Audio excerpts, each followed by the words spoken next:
Third kick already to Carey. He started very well. He's got a mammoth job to do today. Jumping against both Parsons and Redden. The pass is good. Donovan's got it at centre half back. Tremendous atmosphere at the start of the 86 Grand Final. Stringer, unloaded by Robertson. Stringer's off, unperturbed, goes towards half forward. It wobbles a bit. Lucky bounce for Hodgman. Tried to get it to Hall, but couldn't. Clisby intercepts well. He'll get a free now. The umpire's calling it on. Chance now for North Adelaide to get clear. Campbell's into the space. Off he goes. The left foot kick is towards the pocket. Henwood getting back for the Tigers. No pressure applied, and they're out of defence. Henwood's booted it back to centre wing, but getting under the ball is Sanders. Didn't take the mark. Play it on though. Sanders with left boot to the ball, hooks it back. Cruz is there, but Redden on his own. Peter Bennett shepherded very well. Redden plays it on. Out comes Duthie and marks unattended. Grenville Dietrich a long way behind him, and the ball goes out to Henwood. He's in the back pocket. The Glenelg side is picked as published. Tony Hall, a big mark on centre wing. Did he fall over or was he touched? The umpire said he's going to report him. There is a report in the opening minutes of the game. We'll watch it in replay. Clisby, the man, reported. For what? I'm not quite sure. It seemed a bit soft. Off hands. McDermott couldn't get boot to ball. Robertson. Hart's got the ball now for North Adelaide.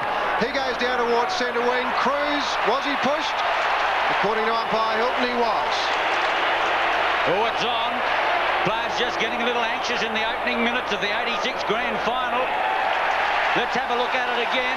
It's against Peter Bennett, but hang on now, he's won the ball. Bennett drives them into attack, up towards Dietrich, getting back Henwood, the ball on the ground. Quickly a chance for North Adelaide. The Ants with the ball now, 35 metres out, puts in a long one. Carey back on his lonesome, can he get there? I think he's missed it, yes, it's a goal. Brilliantly done, the Ants. Desperate lunge by Carey, not successful, and North Adelaide are on their way. Well, Peter Bennett got the ball back. The Glenelg defenders made the mistake, and here he is.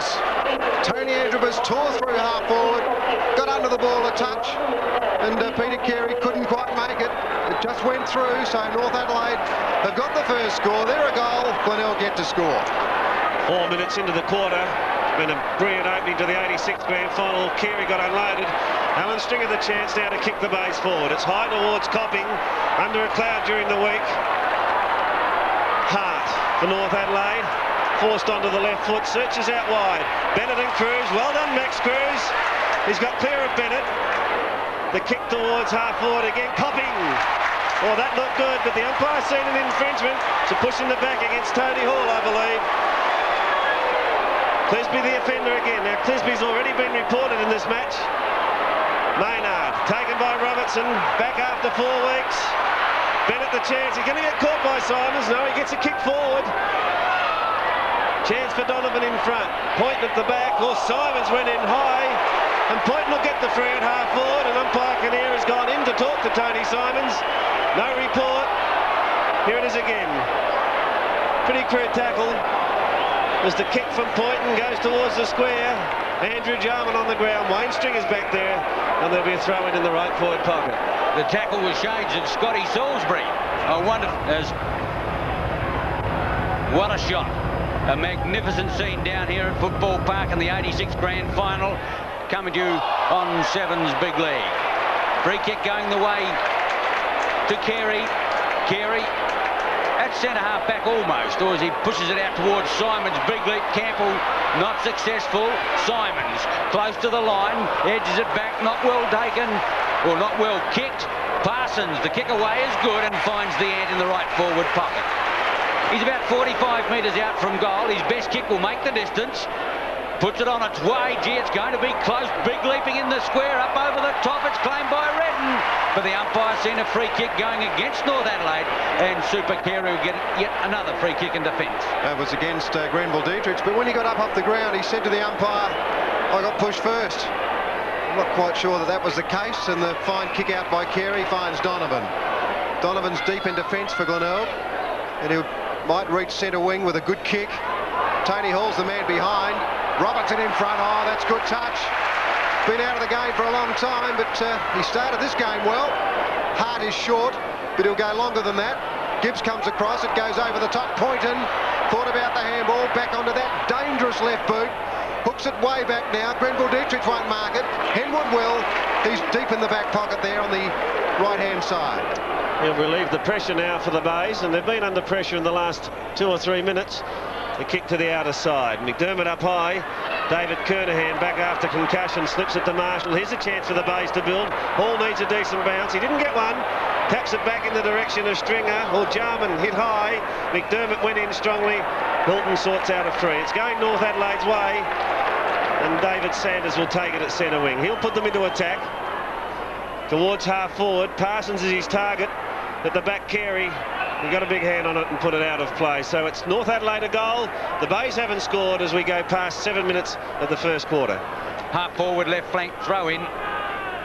Carey in front. Try to get it down. Robertson can't find the footing. Kernahan likewise. A line ball and the umpire in for a bounce. Half forward, left flank. Very little breeze. Conditions about 20 degrees. Ideal for football, but there'll be some tired players afterwards. McDermott tries to get it out. It's Carey. Finally comes out now to Stringer. Long handball looking for Simons. He's going to have to work hard for that. Got mown into the ground, and he'll get a free kick at centre half back. Quickly plays onto the Bays. Out wide is Gibbs. He's got time to have a look. Puts out the pass. Beautifully pit, although waiting for it was Hall. He had to wait for the bounce. Donovan cleverly to Hall. The running player now is Wayne Stringer. Half forward line, Hodgman ducked the Chuckney. He's gone. Holding the ball. Umpire Hilton indicated. Wound went the head, and the free kick goes the way of Big Parsons. Oh, he's well done by Parsons too, and Wayne Stringer is hurt. He copped one, and he doesn't look too flash at the moment. Gibbs waits down and takes the mark. No, pushing the back, says umpire Kinnear. Bennett, the recipient. Hart runs into the pocket. Bennett will go that way. Now Hart and Gibbs. Gibbs can outmark anybody his own size. Another push in the back. Well, I don't think Gibbs agreed with that one. You see it in screen. On the lead, Grenville-Dietrich, he's got it. The big chap has got his first chance to beat one in this grand final.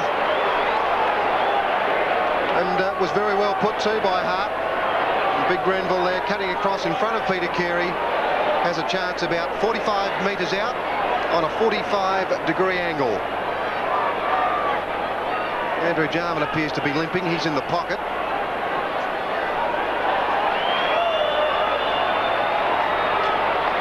Grenville-Dietrich lines it up. 45 metres out. He's dragged that one across. Oh, a big pack of players leaping there. Henwood's on the bottom of the pack. Umpire Kinnear will come in, separate players and bounce it. Now the runner's gone out to Andrew Jarman. I wouldn't be surprised if that's... It appears to be the right leg. Could be a hamstring or perhaps a cork thigh, as Poynton misses by plenty.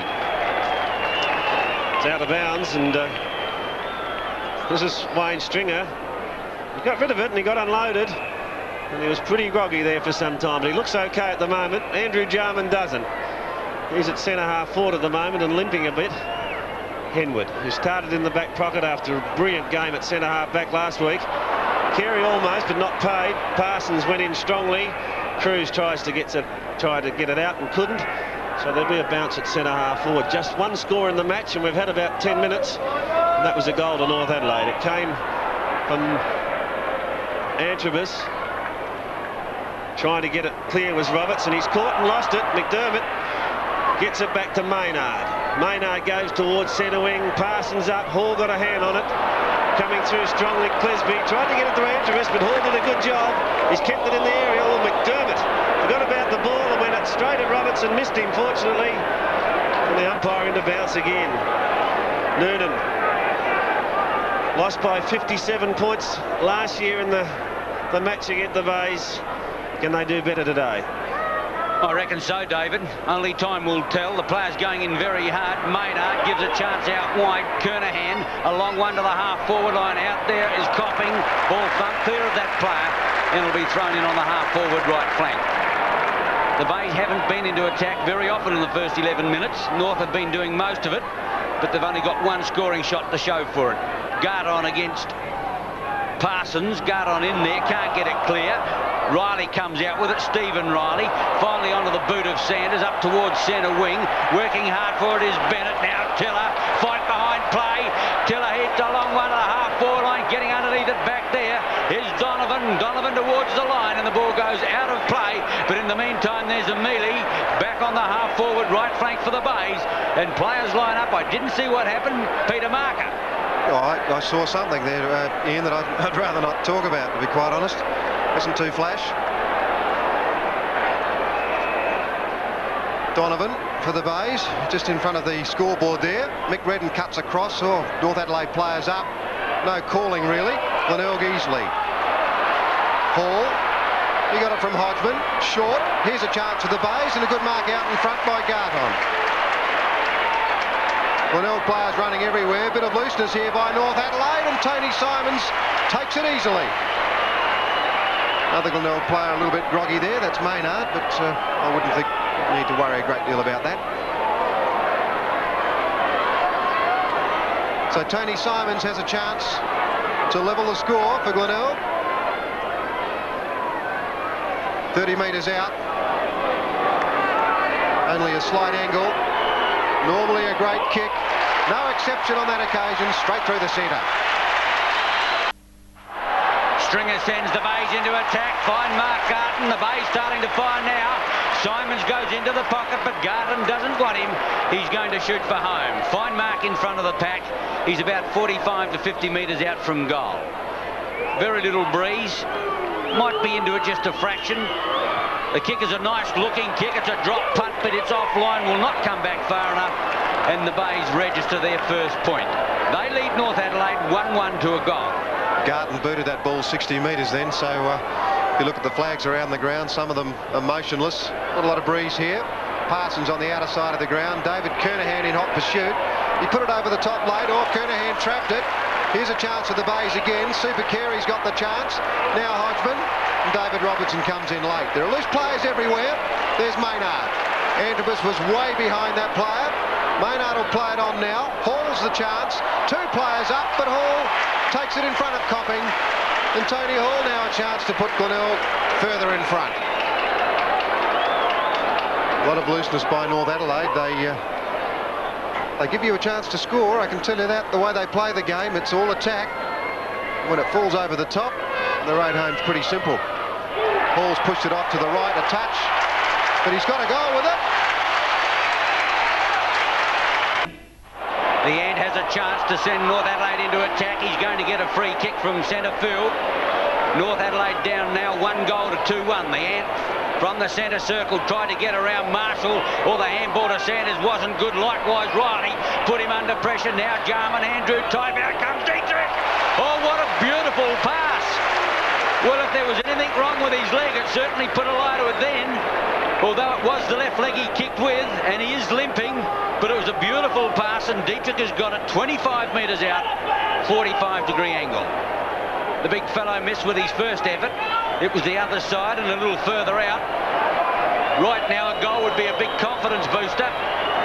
That awkward kicking style, and it's produced a point on this occasion. Grenville's had 2 shots for a point. North Adelaide 1-1, Glenelg 2-1. Grenville apparently has been training every night recently. Maybe overtrained, Pete. Perhaps you might be right. Centre wing. Stringer in front. Good body positioning. The umpire's about to give him a free kick. He didn't need it. Max Cruz picked it up. Kicked it up to half forward. That went straight over the head of Tony Hall. Oh, Riley's handball was brilliant. Absolutely brilliant to Darren Jarman. He goes through centre wing and he'll boot long to centre half forward. Super Carey cuts him off though. Plays it straight on to Hodgman. Oh, Maynard's on his own. So is Marshall. It's all set up here. If Marshall sets it up, he goes short. Marshall's got it. It looked pretty obvious from the time that Hodgman got the ball that Marshall was going to get it down there in the forward pocket. And those North Adelaide defenders again were all running forward. And as I've mentioned before, that can cause great problems. Peter, they've got to be working some movement down there that is befuddling the North Adelaide defence, because as you say, it's here, there and everywhere, but not on a player. The North Adelaide defenders all running forward in to get into the action, and they're just loose. It's as simple as that. Marshall, normally a great kick at goal. He got a point on that occasion. But the Bay's looking good. 2-2 to North Adelaide 1-1. 17.5 minutes gone. Very little breeze to talk about. Carey won the toss and elected to go to the lake end of Football Park. Perhaps, if anything, the breeze may be going that way. A kick in from Arnold. Mark almost paid it, not. Andrew Jarman gets clear. Here's a chance for North Adelaide now. Stephen Riley's on the end of that pass.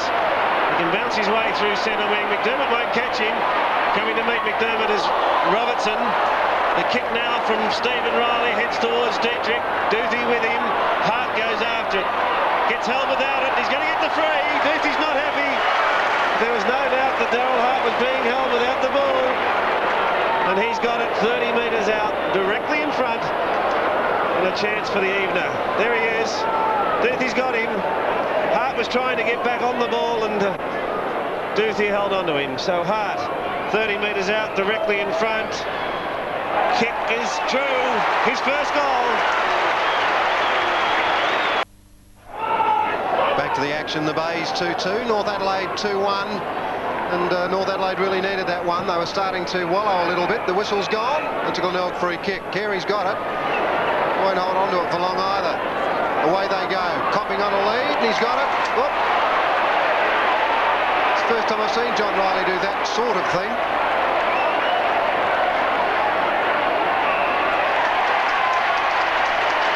And big mistake by John Riley. He didn't come back quick enough. Stephen Copping now has got a chance to boot a goal for the Bays, and they don't really help your side too much when you do that. I don't really think North have started this game that well, to be quite honest. They've just made some errors, unnecessary errors. Copping took advantage and booted his first goal. The Bays 3-2, North 2-1. There's no doubt that North Adelaide defence is somewhat befuddled. There's some frustration creeping into them. Look at John Riley. Hall had that. Copping had that for a long time before that arm came around, and from there Stephen Copping made no mistake. North defence somewhat rattled. The Bays in front. They're 3-2 to North Adelaide's 2-1. Redden at the centre bounce against Carey. The reverse of what happened last year. North started well and the Bays not so well. The Bays are firing on all four at the moment, but it's well taken on the half-back line there by Riley.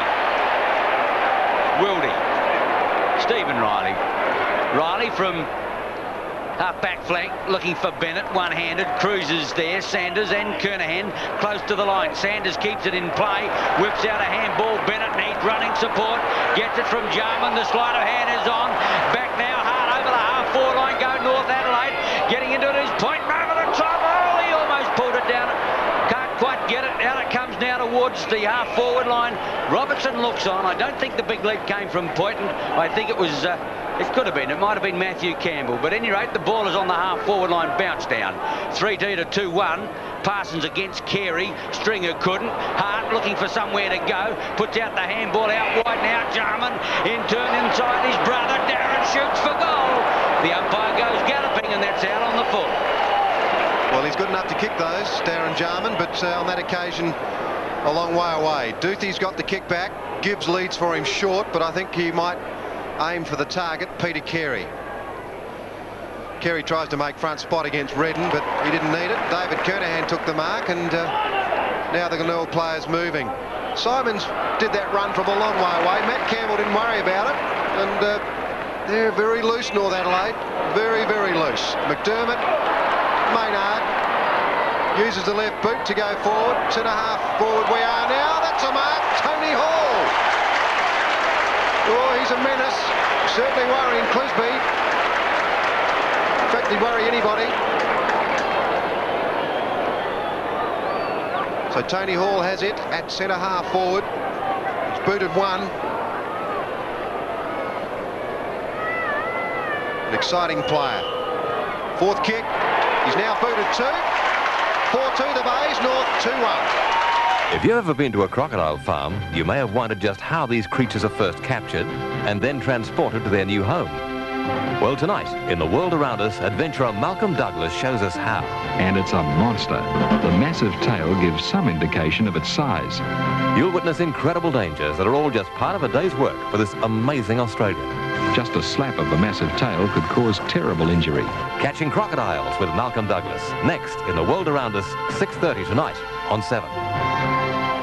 The centre bounce, the ball comes towards Robertson, he can't get clear. Maynard back in defence, quickly put forward by Darren Jarman. The bounce good determined. The Ant trying to get it to point, not successful. Wayne Stringer to the outer side. Riley leads in the race to the ball. The bounce favoured Marshall.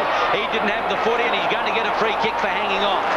David Marshall having a good first quarter to put the Bays into attack from centre wing. He gets a lead from half-forward line from Maynard. That's the way the ball travels. He can't get it down. Quickly the Bays go back in again through David Kernahan. Hall, bad bounce. John Riley back in defence. Seeks the aid now of Tiller. Hooks a high one. Centre wing. Bennett against Cruz. Out goes Cruz, but he's going to get a free kick. And the Bay centre half back will get it from check side centre wing. Errors galore, North Adelaide. They've quite extraordinary. You can't win playing footy like that. They're going to have to change plan totally. Marshall got the handball to Carey. The Bay's running rings around North Adelaide at the moment. Copping waits back, but it's taken off him by Wildy. He gets thrown away too. And Wildy will finally get up now and take his kick. Certainly well judged. He's a tall man, David Wildy, and he did that very well. Goes to the outer side. Kick was lazy. Maynard got across there and nearly took a one-hander, but he took it over the line. So North Adelaide have certainly got to improve. John Riley's gone on to Tony Hall. Wildy's on to Copping. Carey's winning in ruck. And generally around the field, North Adelaide appear to be slack. They don't want to tackle, they don't want to chase, and they're making errors. Talking about errors, there's a free kick to Darren Jarman. He'll put them into attack, and they need some scores. We're into time on. Ball's got to come back. Darren Jarman has got to come back over his mark. Hart was clear at centre half forward, but umpire Kinnear judged that it had to come back over the mark. So Darren Jarman goes short to the boundary line. Bennett out in front of Cruz takes the easy mark. Now he can go over the top, and he has elected to. Chance for Sanders as he bangs it in towards the square. Dietrich up with Parsons, off hands. Chance at the back, but it's out of the reach of Michael Parsons and through for a point. North to 2-2. The Bays lead 4-2. Gibbs does the kicking in. Gets a lead. Grandstand side, Simons and Wayne Stringer. He's got Donovan all on his lonesome centre half back. Another loose checking effort. He's going to wander off through that spot. Looking to pass off. He goes long. A ground covering kick. Ball up there. Thumps away from Riley, but in doing so, he's given away a free kick. And the North Adelaide centre half back at the moment, having started on a half back flank, will take the kick from that spot. John Riley. A nice looking kick to the half-forward line, looking up there for Redden and/or Bennett. Well taken. Cruz whips out a handball. McDermott. Simons, good football. Hodgman will get it next. Out wider is Maynard. The Bay's loose on the half-forward line to go. Maynard has one bounce, puts in a long one, and that's a ripper goal. Brilliantly done, Peter Maynard. Goal number 1. Kick number 5. The Bay's running away in this first quarter, leading 5-2 to 2-2. Well, a string of handballs to Maynard, and he's a menace. He can hurt you, and there's nothing, or no one that can kick a running goal better than Peter Maynard. He never misses. He's a very, very valuable and effective player, and the Bays know how to use him. And away he goes to kick the Bays' 5th goal and his first. And McNoonan, you've got some problems at the moment. Has he ever? 32 points, plays 14. Glenelg in top. It's been a very good quarter by them. They've just outplayed North Adelaide, outpositioned them, outrun them, just totally outgeneraled them. John Riley's handball is a good one to Robinson. He's going to run himself into trouble, but he's good enough to get out of it. Wasn't retarded. The handball on the Darren Jarman, slips it back to Robertson. Here's a go for the Roosters. Robertson's kick is a brilliant one. Third at his first. North 3-2, the Bays 5-2. Well, that's the type of goal that will be remembered in years to come in grand finals. A brilliant solo effort, almost did too much. A little lucky to get away from the tackle then of Hodgman, but played on well, butted up on the double play, had players running with him, but decided to go it alone. A brilliant kick from 35 metres out, and North Adelaide kicked their third. 3-2, they trail Glenelg 5-2. A real team lifter. Great play by David Robertson, out of the game for a long time. Mick Redden in ruck. Peter Carey's been there all quarter. Probably be there all day too, knowing Suba. Hodgman got the handball away. Tony Hall, fantastic handball to Simons. Seabone's got the chance from behind. Couldn't quite mark it. Maynard again. Oh, he's put it through. Maynard's booted his second goal. The Bays have got 6. North Adelaide 3-2. They're trailing by plenty and there's a fight on. It's to be expected. We're going to see plenty of those today, David. Yes, we are, and that's an incredible goal from Peter Maynard, and it's still going on behind play. Let's have a look at it in replay. Almost Seabone. Maynard hooked it back somehow with that left foot. How he got it through that tight angle, I'll never know. But that fight still continues, and the umpire's having plenty of trouble at the moment. Maynard, after kicking it, was put down, in fact, and from there it's developed. Finally, they've settled down, but at the end of it, the Bays are well in control. They now lead by 3 goals. Maynard's booted his second. He's gone for the towel, obviously bleeding fairly profusely from that left eye. I don't think he's bleeding at all, David. I don't think it was bad as it looked from my point of view, but Maynard certainly made it look bad. He's not bleeding at all, but nevertheless, he achieved what he set out to do. He kicked a goal, he's booted 2, and the Bays are on their merry way. 6-2 to 3-2. Well, can they score again before quarter time? Either club. Bennett, no, holding it to him, so umpire Kinnear will bounce it. A rebounce. 3-2, North Adelaide, the Bays 6-2. A fantastic start to Glenelg. And I think a few North Adelaide players have been sucked in, to be quite honest with you. Oh, well done, Stringer, Marshall, Kernahan. Yes, the whistle's gone. The free after disposal. Maynard's loose again. He always is. He's going to get it again, Maynard. Who on earth is on him? Stephen Riley's the man that ran in late. He thought about Simons. Thinks about him again. Thank you very much. Well,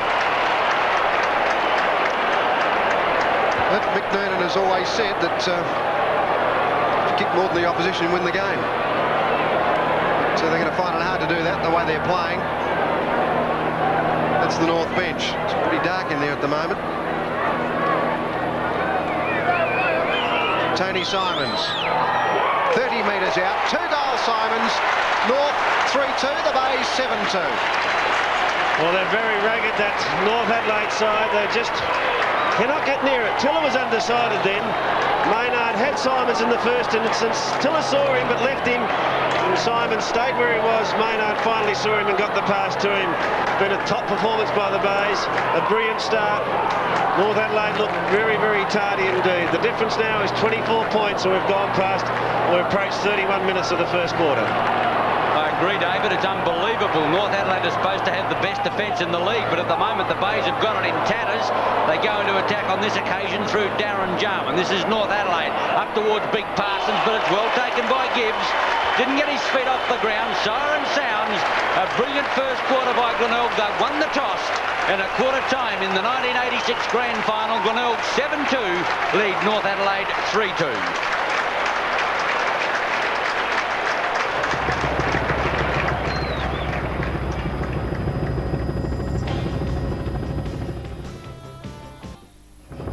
Quarter time here at Football Park. The Bays 7-2, North Adelaide 3-2. A sensational first quarter which saw Clisby reported for allegedly striking Tony Hall. I think that's the way it went. There didn't appear to be much in it, but there were fights all over the ground, Graham. Yeah. Do you think North Adelaide was sucked in? No, I don't, Pete. I just think it was a combination of players grappling with each other. I mean, you'll find the game still went on regardless of the fights. That's what pleases me about the 2 umpire system. Even though there is a blue or 2, the game still continues with the other umpire while the other one sorts out what's happening. But, gee whiz, it's just what North didn't want. The Bays to get their tails up early, and vice versa. If the North have got their tail up, Glenelg will be lamenting at the moment, but they've got the run of the ball at the moment. They've had loose men running forward of the play, and they're doing it easy. There are certain things that can lift games in grand finals, of course, and sometimes great goals lift teams. Now, David Robertson tore away and executed a magnificent goal, but I suppose the tackle let him off the hook. Yep. I think it was Kim Hodgman had the chance. He just shook himself loose, you'll find. He was almost holding the ball. He grabbed him, just slipped loose and fed it across, took it back, and it was a really great grand final goal. I thought that might have been a lifter for North, but almost immediately The reply was Peter Maynard kicking a left foot snap, which was worth going miles to see, Peter. He got poleaxed as he kicked it, it appeared, but he wasn't too concerned, I don't think.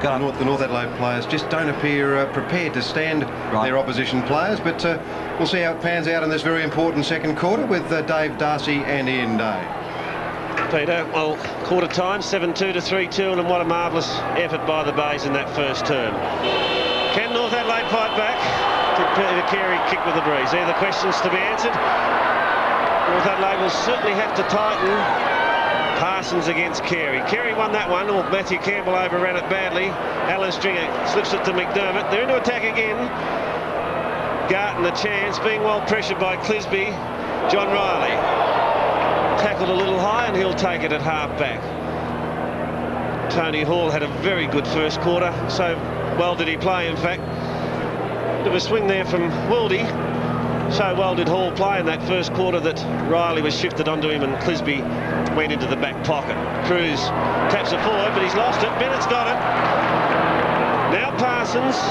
Dietrich on the lead. Duthie from behind gives it the back to do the mopping up. Wastes no time, gets a kick away into the open territory at half back. Long chase for Henwood. Well, cutting across him and doing well with Sanders, but he's pushed it out of play. So there'll be a throw in at half forward left. North Adelaide slightly into attack. Nothing in the breeze at all. To all intents and purposes, the Bays kicked into it in the first quarter. Didn't make any difference to them. They kicked 7-3, or 7-2, holding the ball against Antrobus, and the free kick taken by Henwood on the half-back flank. Henwood playing in the back pocket, standing the resting ruckman, either Redden or Parsons, as Henwood goes to the half-forward line. Parsons couldn't, Simons can, whips out a long handball, hit and hope that one. Oh, comes on to Marshall. He bolts towards goal, one bounce, 30 metres closing, puts it on its way, another goal! Brilliantly done. Marshall's first goal. The Bays having a brilliant early part of the 1986 Grand Final, lead 8-3. Correction, 8-2 to 3-2. Well, if they were hurt in the first quarter, North Adelaide, they were certainly hurt by that. There may have been some suggestion that the Bays were going to the scoring end in the first quarter, but the breeze, or the indications of the breeze, don't seem to suggest that. Marshall never misses in that position. 8-2 to 3-2. 30 points the difference. Parsons got over the top of Carey on that one. Robertson fumbling. Stephen Riley left it behind, and Robertson got a short kick, but the Bays have come out again. David Kernahan searches for Copping. He's out in front. Couldn't mark it. Hodgman rode well. Now Maynard. He's been dangerous. Hooks in with the left foot. Oh, magnificent goal. Bays on fire. Maynard boots his third. Tremendous performance. 8-2. 9-2 now the Bays. 3-2 North Adelaide. Can North Adelaide get a couple back as Hart takes them up to half forward? Androbus from behind, no mark taken. Through goes Andrew Jarman, got the ball out miraculously. Through goes McDermott, over the top Parsons, Hart again. I've got to steady North Adelaide, I've got to start finding players. Andrew Jarman, Darren Jarman. Deep in the forward pocket though, couldn't score from there, centres the ball, Redden from behind, can't get near it. Duthie, David Kernahan, Glenelg are going to come out of trouble again. Maynard's got the ball on a string. Grenville ran way down from fullback. That'll go over Robertson. Parsons and Hall. Now Marshall. The Bay players really hyped up. They appear to be running faster. They're doing things. Hodgman just keeps it in. Tony Hall comes back. Tiller, Parsons. Tiller gets a handball away, which went out of bounds. Well, they're chasing jumpers at the moment, North Adelaide. They're in trouble, 6 goals down, 4 minutes into the second quarter. They can get no system going whatsoever. Throw in Tony Hall, who's played a great game. Hart gets tackled well by Hodgman. Well, Robertson runs himself into trouble, but Riley supports. John Riley chips in short to half forward. Bennett had it and lost it, but he got to push in the back, and he'll take it at centre wing. Max Cruz was the offender. Bennett didn't know for a second there that he was going to get the free. He's got it okay, and he'll put North into attack. They need goals and need them quickly now. Having difficulty getting any cohesion into their play at all. Can't find a winner in attack. Bennett coming a long way up the ground for his kicks. Carey's lurking at half-back. Donovan read it well. McDermott playing well. Boots it back towards centre wing. Tony Hall Superb mark. Maynard's loose. Simons wants it. Pass is excellent. Simons can get all the way here. 30 metres out. Oh, brilliant football. You won't see any better football than that anywhere. Simons kicks three. The Bay's on fire. 10-2 to North Adelaide 3-2. This is unbelievable football by Glenelg. They're pinpointing the passes brilliantly. That one from Maynard actually hit Simons when he was flat as a strap. He didn't break stride and booted a most magnificent goal. And Glenelg's first quarter and 6 minutes has been the best football that I've seen all season. 10-2, they lead North Adelaide 3-2. That's 7 goals. McNoonan. Peter Carey in the centre, got the big thump away. McDermott punched it on. Tony Hall out to Simons. When will a North Adelaide player touch the ball? Garton's in the forward pocket. Put the hand out. The ball didn't quite stick. A couple of players in there fighting for it. And the umpire will bounce it. Klopp's warming up. Campbell off. Well, sensations here at Football Park. Matt Campbell, one of the stars of the side, coming off very early. What for? A kick out of defence. Oh, there's no one there for North Adelaide. Maynard will get it again. Maynard never misses on the run. Having said that, he'll go short this time to Hall. And really, I don't think I've ever seen a grand final like this. North Adelaide totally and utterly rattled. Clomp onto the ground as Tony Hall shapes up for his third goal. They're having a feast up there, the forwards. Tony Hall's just booted his third. 11-2, Glenelg, North Adelaide 3-2. Michael Noonan has huge problems, and I agree with David Darcy. I think the game could be over, but see how good North Adelaide is now. It'll be a test of their courage and their character if they can get back into this. Down 8 in a grand final is a huge task. Up towards Dietrich. Uses his strength, can't get it clear. Stringer, Hart, in they go. Cruz over the top. McDermott waits the outcome, and the umpire will come into bounce. Shades of the VFL Grand Final. The Bays with all the players at the ball, just brushing aside. Just brushing the North Adelaide players aside. McDermott jams it onto the boot. Drives out to the outer side. Simons trying to get it back in the 1-2. Now it's Antrobus. He goes through the half-forward line. He's too far out to score. Big Super's back in defence. Rock of Gibraltar takes the easy mark. Grenville just couldn't get near the ball. Who's Super going to kick it to? That's really the question. Puts a high ball out there. There are players jumping all over the place, and Parsons takes the mark. Thinks about a handball. Peter Carey had Donovan clear on that occasion, but didn't use him. Max Cruz couldn't mark the ball. Point and a chance. Can he hook that one around? Oh, magnificent kick. Fantastic goal, Poynton. His first. North Adelaide 4-2. The Bays 11-2. Yes, indeed, a superb goal from Michael Poynton. A belated one for the North Adelaide side. The difference is 7 points. He snared it well off the ground and without looking really, just put it on the angle and banged it through. His first. They needed it badly. They trailed by 7 goals at the 9-minute mark of the second quarter. Well, North Adelaide have got the skill and the running ability to get back into the game, but they're going to have to produce it shortly. Time will tell. Carey again. McDermott ended. Goes through Riley, and Riley's going to get a legging free kick on the edge of the square. Now, I don't know whether he can take it. The leg came across. It would have hit him about the shin, I would think, and it hurts. And the grey-headed one gets up hobbling. He gave the handball away. It was a shocker. He had to go back and get it himself. Out wide is the big fellow in Parsons. He's got Carey to beat. Puts a long one in towards the pocket. Poynton's there. Thumped away by Donovan. Here's a chance. Hart. Right forward pocket. Hooks it back. Redden gets in there. Thumped away from Redden. Close to the line. Getting back on it is Henwood. He's quite happy to concede the point. And North Adelaide moved to 4-3. Glenelg 11-2. Can North Adelaide get back? That's the big question. They'll have to do plenty. Henwood to boot it off. Parsons. Oh, he went up too early. Carey, Simons. Simons with the run of it. Really wastes the ball. No one wants to stand Maynard. The handball wasn't a good one. Simons concedes 30 metres to Peter Carey. He'll try and pick someone out. Wayne Stringer just got his kick away. A chance for Alan Stringer. Tony Hall couldn't take the mark. Robertson there jumping all over the ball, and oh, he did. He jumped more than just over the ball. He gave away a free kick. Alan Stringer.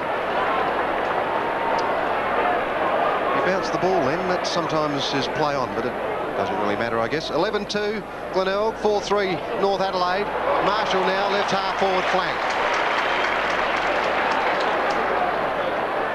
Will come right around and hook the ball back. Tony Hall's the chance. He's been paid for a push in the face, according to umpire John Hilton.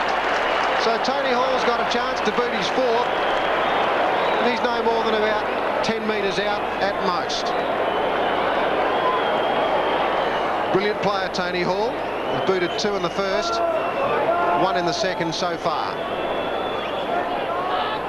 This is his 7th kick. Dead centre. 4 goals, Hall. The Bays 12-2. North Adelaide 4-3 on Sevens big lead. Tremendous effort again. Tony Hall almost had this. Stephen Riley was very, very late, and that's what the umpire paid the free kick for. That was Garton's lead, but Marshall went for distance instead because Hall had got loose again. John Riley's his opponent, but he was a long way away from him. Hall is a real danger man. 12-2 the Bays. North Adelaide are 4-3. Yes, that's a 47-point advantage to the Bays. Parsons got up, couldn't get it out effectively. In goes Cruz. Likewise, he can't get it out. The ball goes to the half-forward line for the Bays, getting underneath the ball. Another fine mark, this time McDermott.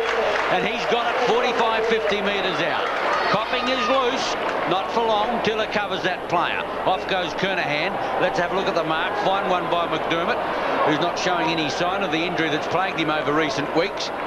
Nice looking kick. It's going to be struggling for distance right on the line. A lot of leaping, and the big mark is taken by Arnold in defence. He'll run North Adelaide out. He gets a lead from Robertson. He'll kick wide towards centre wing. Hodgman against Robertson. Robertson in front at the second grab, takes the mark. Elects to play on now. Long one. Bennett getting underneath it. Hughes running against the flight, or at least Cruz running against the flight. Bennett comes out with a footy, looking for Dietrich. He won't lead off. He goes now. It's a beautiful pass, but he can't quite get there. Cut off brilliantly by Donovan, and he's got it in the back pocket. Well, Grenville just can't get into the act. They've got him covered down there, and there's Max Cruz. Maynard's loose again, so is Carey. Take your pick there. Then there's plenty over on the other side to shoot at. It's like a game of soccer at the moment, as David Kernahan's got plenty of time, and away he goes. Runs through half forward now. Whoop, he went a bit far, but they forgot to tackle him. Here's a chance now as Robertson dives on the ball. Jarman and Clisby. What's the verdict? It's a free kick, in fact. Umpire Kinnear paid it to him for across the side of the chin. I think it was that, Peter. Yes, Tony Hall, that right arm, well, in fact it was Seabohm, around the neck. The outer side it goes. Bennett throws himself on top of it. Henwood there. And he's going to give a free kick. No, he's not. He's going to bounce it. Currently 20 degrees in Adelaide. Quite warm for the players out there. Ideal conditions, however, as Simons can't control it, pushes it out of play. Magnificent effort by the Bays. 12-2 to 4-3 at the 14-minute mark. There's a great shot of this magnificent oval, capacity crowd, great conditions. Everything going right, except North Adelaide can't get into the game. Carey dominating, kick number 11. Who is minding Maynard? Maynard goes to half forward. Take your pick, Seabohm or Copping. And they are just running this defence of North Adelaide ragged. It's all happening in the middle, however. The Glenelg players are loose, Maynard in particular, and he's causing havoc. Seabohm's kick is covered the distance okay, but he's offline. 12-3 the Bays. They lead by 8 goals, 15 minutes into the second quarter. Yes, David, no question. Peter Maynard has leprosy, the way they're keeping clear of him. I think Robertson's the man who's supposed to be looking after him, but Maynard's having a field day. He's had 12 kicks and already booted, what, 3 goals. Riley goes off the outer side, looking for Tiller, and he might have kicked out of play, but the ball was just touched in time. In fact, I think he played off the square in any case. 12-3 to 4-3. 15 minutes plus gone second quarter. The Bays by plenty. Throw in half forward left flank. Clisby against Gardon. The bodies go in. Clisby's clever tap. Found Hall, however. Concedes ground back to Hodgman. Half forward line, the Bays into attack again. Up in towards full forward. Big leap there, not successful. Back in defence will be Riley. Oh, ducked into it. And the umpire's going to give him a free kick for a high tackle. And it's going to be Stephen Riley from the back pocket. Well, they can still lift, but if they're going to, that's going to have to be fairly soon. Androbus runs the gauntlet.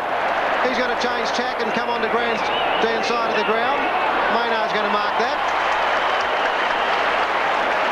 Rick Noonan doesn't really believe in checking players, but perhaps he ought to check Maynard, because he's killing him at the moment. Tony Hall went before he had it. Sanders. He'll get a free kick for a push from Marshall. The umpire says they can't play it on it, so going to go back to David Sanders. Yes, David Robertson is the player actually on Maynard, but that's holding the ball. Well, they can't do a thing right, North Adelaide. Tony Androbus certainly took the chance then. 15 metres against Tony Androbus, and I think that's an incorrect application of the rules. I don't think he can do that. All Tony Androbus did was get up. He doesn't have to give it back to the player. Still, umpires don't change their minds. The big punch away. It went through John Riley, but still Glenelg players everywhere. John Riley again may have been legged. No umpire Kinnear will come in and bounce it. Bounce about 30 metres away from the Bay goal. Parsons. Hodgman takes it. His kick is to the square. It's very high. Seabohm against Arnold. Bursting through Marshall, but lost it. Tiller trying to work it clear. It's a push in the back, says umpire Kinnear, and he'll take the free kick deep in the back pocket. So North Adelaide have been under siege throughout this game. The difference is 8 goals again. They trailed by 4 at quarter time. Carey dominating, didn't control that one. Robertson got it back to Androbus, who really hasn't got in the game. Simons pushed him in the side, and there'll be a throw-in. Tony Androbus had a very checkered 1986. Parsons at the back of Carey, ran into trouble. Carey caught one high. Robertson the offender, and Big Super will take the free at right half forward. Probably too far out to score. Seabohm goes off, so does Copping. He's lost Wildy. Carey's going to go for distance, although Seabohm got loose. He's banged it in long, looking for Garton. At the back, Clisby. Seabohm got it over the top. Simons is loose. So is Maynard yet again. Maynard can bang in towards goal, but he's offline. And another point. 12-4 then the Bays. North Adelaide are 4-3. We've played 18.5 minutes of the second quarter.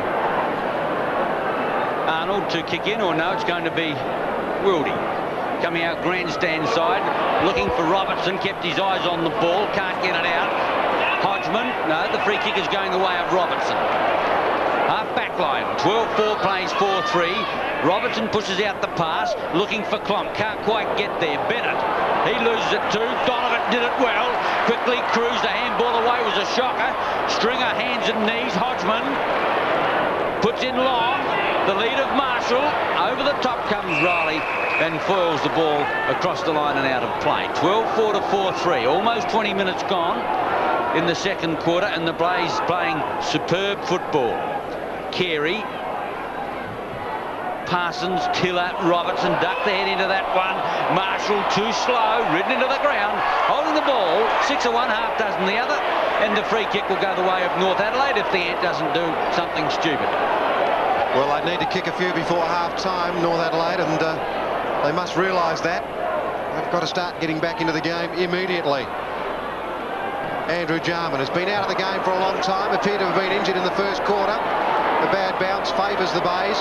Through goes Henwood. He has the run of it. It was well done there by Poynton. He's going to get a free kick for legging. Well, Henwood has gone for the big one. I think that was probably a fair bit worse than the one I saw in the first quarter that incurred the report of Clisby. Poynton's at half forward left. Kicked a great goal about 10 minutes ago. Superb kick normally. Redden, not a chance of marking that ball, the North Adelaide forwards. It'll be held to Hart and there'll be a bounce. Certainly umpire Hilton has incurred the wrath of the crowd recently. The 15-metering of Antrobus, and that free kick then. Hart, Jarman, a chip away is a point. North Adelaide doing well, getting it up there, but couldn't score a goal. 4-4 to 12-4, the Bays by 8 goals. 8 goals quickly. Duthie has Hodgman loose. And that's been the story of the game. Just how they've got into the spaces. Again, Wayne Stringer is clear. This is a contest at centre wing. Riley at the back. Punches it clear, but Alan Stringer snared it, hooks it back. As far as Sanders, he gets it onto Hart. A build up here for North Adelaide, although the kick is not a good one. He's put it high. Up in front. And out in front was Poynton. And there's a very worried Michael Noonan. Poynton has it, and he can drag them back to within 7 goals with a goal here. Oh, but it's a big deficit. Poynton is 40 metres out, 45-degree angle. He kicked that marvellous goal about 10 minutes ago. They need it badly. Drop punt has got the goal umpire moving a long way. 1 point only, 4-5 North. The Bays 12-4. North are starting to steady, but they want to do more than steady. They've got to get their brilliance going at the moment. The Bays doing it so well. Gibbs, a long one to centre wing. Maynard and Robertson. The Ant uses his pace, breaks clear. 1-on-1, Duthie coming to meet it now. Grenville over the top, didn't really get a start. Poynton on the left leg, this will be a top kick if he gets it. Lose it, gets the kick away, flattened, but the umpire's not interested. He allows the pointers, down goes Poynton. Looks up to see that 1 point has been registered to North Adelaide.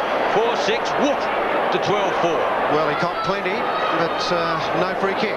Now, Ross Gibbs did this last time, and they're going to let him do it again, which is fairly appropriate if you've been following the game. Andrew Jarman on that occasion behind Alan Stringer gives away the free kick. 4-6 to 12-4, the Bays by plenty. 23 minutes into the second quarter. Alan Stringer thinking about who he's going to kick it to. Garton and Redden. Redden over the top, takes the good mark. The only movement is Peter Bennett, so he's the target. Stringer goes for the thump. There's a free kick. And that will go to who? To the Glenelg player. In fact, I think it might be Max Cruz. And that may have been an in-the-back decision just prior to the ball arriving.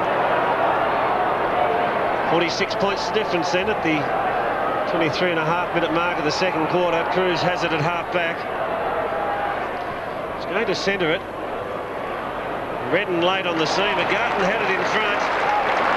They're supreme in the air. They're supreme on the ground. They've just absolutely annihilated North Adelaide. That kick's not a good one. Comp got back and took the mark. Comp, who came onto the ground when Campbell went off, fires in short to Andrew Jarman. See if they can build something up here. Off goes Hart, but it's longer than him. Bennett appeared to get one in the eye. Hart went back to get it. He's gone short now, looking for Poynton. Good punch away, however, by Donovan. Antrobus goes tearing after it, close to the line. And Gibbs is content to have it out of bounds. In fact, he's got a bit aggro with Antrobus, and he's given away a foolish free kick. The ball is already out of play. And he hurled it back at the end. Here it is again. Oh, I know why now. Antrobus' tackle was just a fraction high, and Gibbs was a little concerned about it. Antrobus copped it right in the mush. Screws back, but he hasn't given it enough. 1 point only. 4-7 North, they're in trouble. The Bays are 12-4. No doubt about the anti's always colourful, or is it controversial? Maybe it's both. Duthie kicks long out towards the lead now of Simons. Out there with him was Stringer. Close to the line, and the ball is out of play. Obviously, the half-time entertainment is starting to surround the oval as we're approaching the big break. Into time on of the second quarter, 12-4 to 4-7. And I'm sure the crowd would love a closer contest. North Adelaide not out of it yet, but they're going to have to work hard. Hart, Jarman, they go into attack now. Robertson, a brilliant solo goal in the first quarter. Can he do it again? Puts it on the twirling. He's done it again!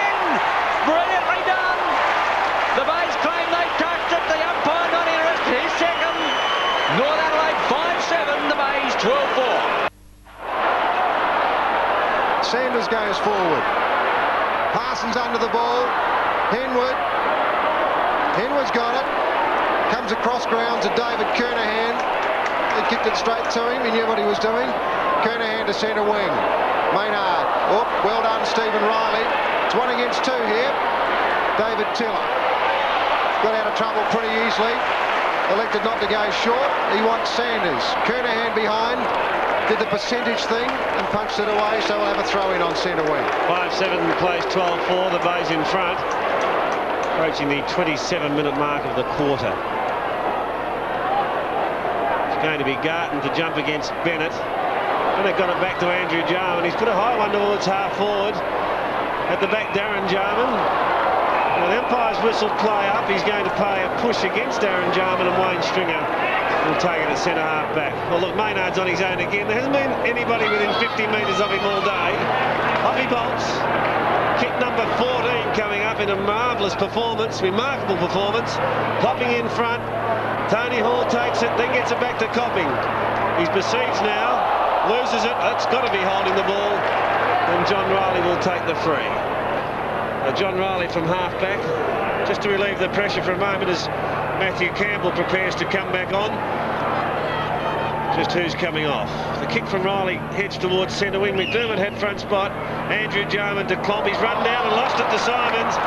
Although the umpire said the tackle was just a fraction high and he'll get the free kick. On the outer side, North Adelaide are going to attack. The runner's out towards Poynton, but I can't see him being replaced. He's about their only dangerous forward. We'll soon know. The umpire has seen an infringement. The Bay player ran over the mark, and a 15-metre penalty will take North Adelaide closer to the half-forward line. Weldy, a kick in towards the pocket. Hart sets himself, can't bring it down, and the ball runs out of play in the right forward pocket. Campbell still waiting to go on. 12-4 to 5-7. We've played 28 minutes. The umpire is going to put Grendel off. The big fellow's off. Well, he hasn't been able to get into the game. He had 2 shots at the woodwork in the first quarter for 1 point only. And so, obviously, Mike Noonan's going to add a little bit of pace to that forward division. A bounce down on the right forward pocket. 12-4 to 5-7. The ball comes in now towards Hart. Hooks it high. Really nowhere at all. Players set themselves Doothie up, and the umpire has paid a free kick. North Adelaide. It's going to Peter Bennett. I didn't see what for. Maybe the boys can help me out in a moment. But Peter Bennett has got it 30 metres out in front. A very important kick for North Adelaide. He got under it somewhat. The umpire under the post, but he's paid it. Bennett boots his first. North Adelaide fight back, but still trail 6-7 to 12-4 on the Sevens Big League. Well, the big surprise was Grenville Dietrich off the ground, Matt Campbell back on. So it's going to be the ruckman resting at full forward. That's Parsons and Redden. Grenville, he's been under a special deal under the guidance of Mick Noonan in the last 3 or 4 weeks, but it doesn't appear to have paid dividends, and Grenville presently in the dugout. Back in the centre with umpire Hilton. It's Garton on the ball. Carey having a well-deserved rest at the moment. Klomp got it to Peter Bennett. No, throw, says umpire Hilton. They look dangerous there. The players further afield haven't heard the whistle, but the ball will come back. Free to the Bays. There's a bit of a yike behind play. There's Matthew Campbell's down. He's up again. Not quite sure what happened, but there's a roar from the crowd. Doothie was in the vicinity. The kick now from Garden. It's towards the full forward area. Copping almost at the second attempt. Players finding it difficult to get it clear, and there's going to be a bounce. Very close to siren time in the second quarter. The match that North Adelaide have controlled from start till half-time. Carey battling hard. Can't get it out. Riley, it's John Riley in trouble. Tried to get a handball on, but couldn't. And again, there'll be a bounce. Very close to half-time in the 86th Grand Final. The Bays leading by 33 points. Siren sounds. There it is. Half-time in the big one. Glenelg with a commanding lead. Michael Noonan with plenty of problems during the half-time break. Sees the opposition leading 12-4 to his own 6 goals, 7.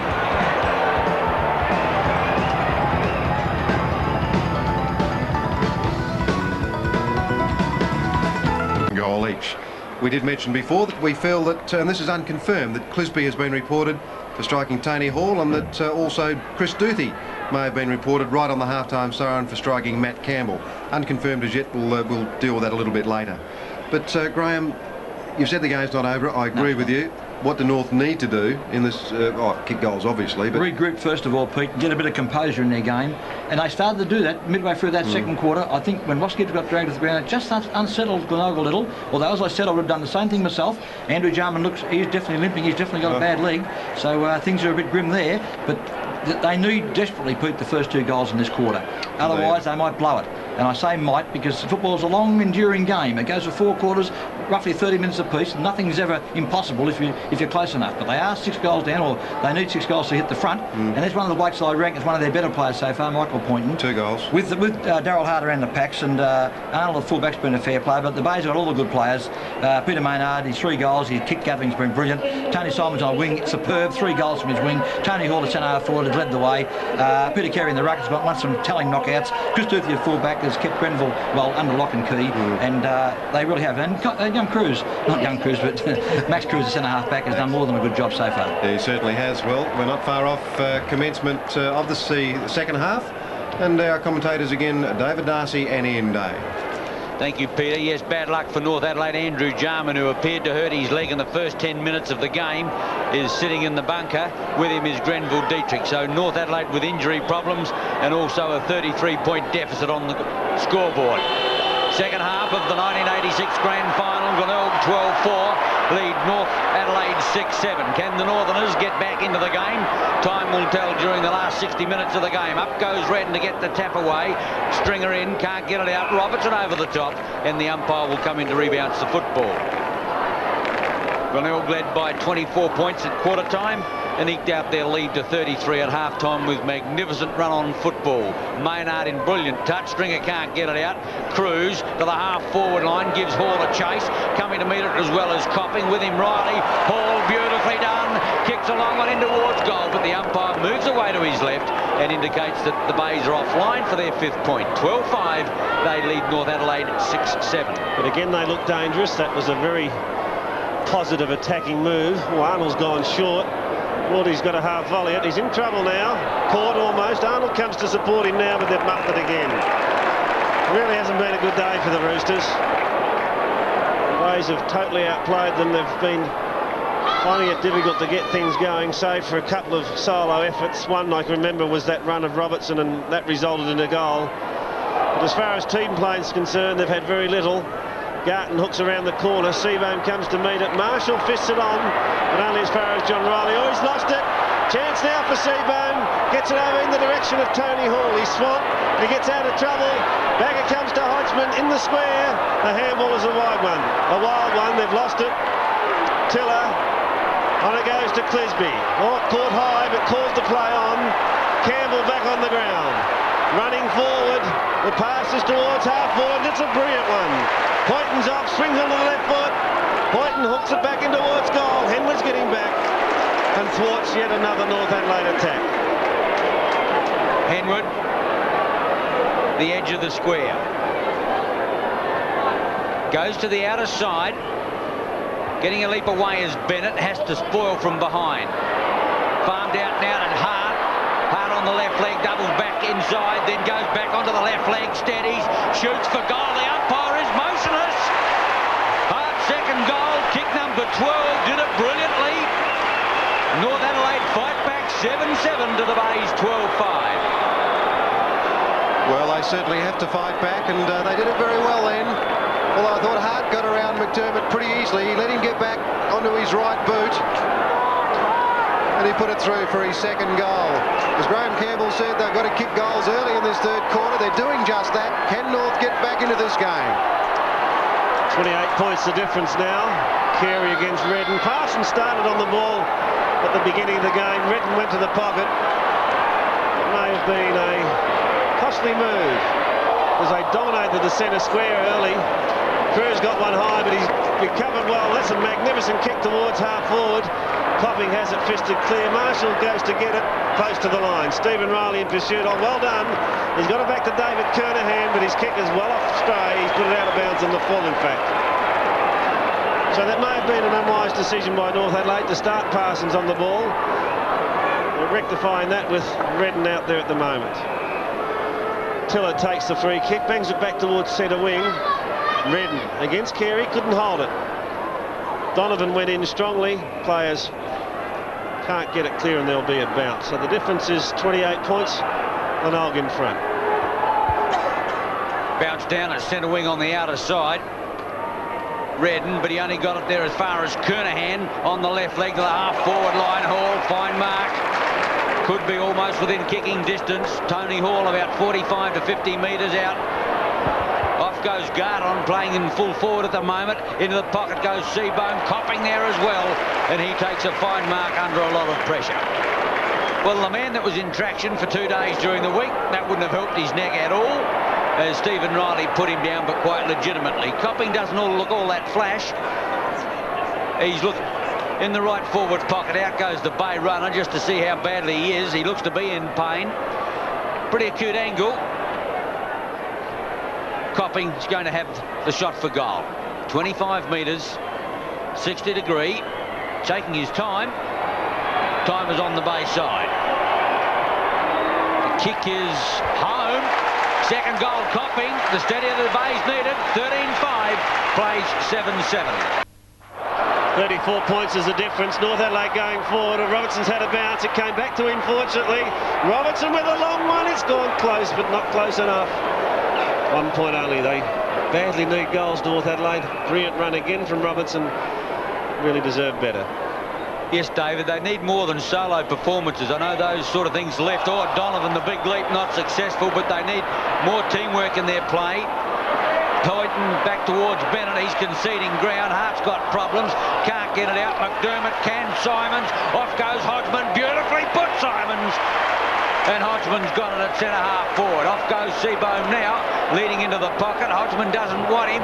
He's going to kick in long. The kick is not a good one. Going to float in short. The ball comes down in towards the pocket. Leading in the waist now is Seabohm. Try to find Hall, but the ball goes out of play in the full forward left pocket. Well, another mistake there by the North Adelaide players. Saw the ball go straight up the other end of the ground. 33 points the deficit. The Bay's still looking pretty good. Still that looseness in the Bay forward line. Garton couldn't get boot to ball. Sanders, who's now playing in the middle. Oop, that hit Copping. Sanders got it back. Now that was a good recovery. Over to Hart. Hart will go long to the running Campbell. Campbell's got pace. Probably got a touch more than Kernahan normally. Holding the ball, says umpire Hilton. Well done by David Kernahan. Perhaps Matt Campbell a touch unlucky. So David Kernahan will stem the tide. Put Glenelg back in business. Hart comes in late, goes for the thump. But at the drop of the ball again, it's the Glenelg players. Marshall. The tackle's applied. No free kick given. Away goes Klomp. Robertson's being used again. He's the quickest man in the game. Oh, could he have run too far? Deja vu, shades of last year. Bennett tackles Cruz, holds up the tide, and there'll be a bounce. Left half forward flank for North Adelaide. Well, he would have been better served to distribute that ball. Bursting through half forward, go along with it. But he's lost it. Bounce on the outer side. Carey up against Bennett. Went past Hart. Maynard boots it back towards centre wing. Tony Hall comes to meet it in front of Riley. Alan Stringer throws it over the top, gives Marshall the run. Bay's looking good. Marshall will go into the pocket. Seabohm on a lead. He's found him. Oh, he had it and lost it, but he's got it back again. Over it goes to Hodgman. Hodgman could have given it to Hall, but he's going to go all the way himself. What a goal. Redden and Carey. 39 points the deficit. Redden got very high. Hart tries to ferret the ball out. Can't, and there'll be a repeat bounce. Well, North Adelaide got one early, but Glenelg have got two back as we approach 9 minutes in this third quarter.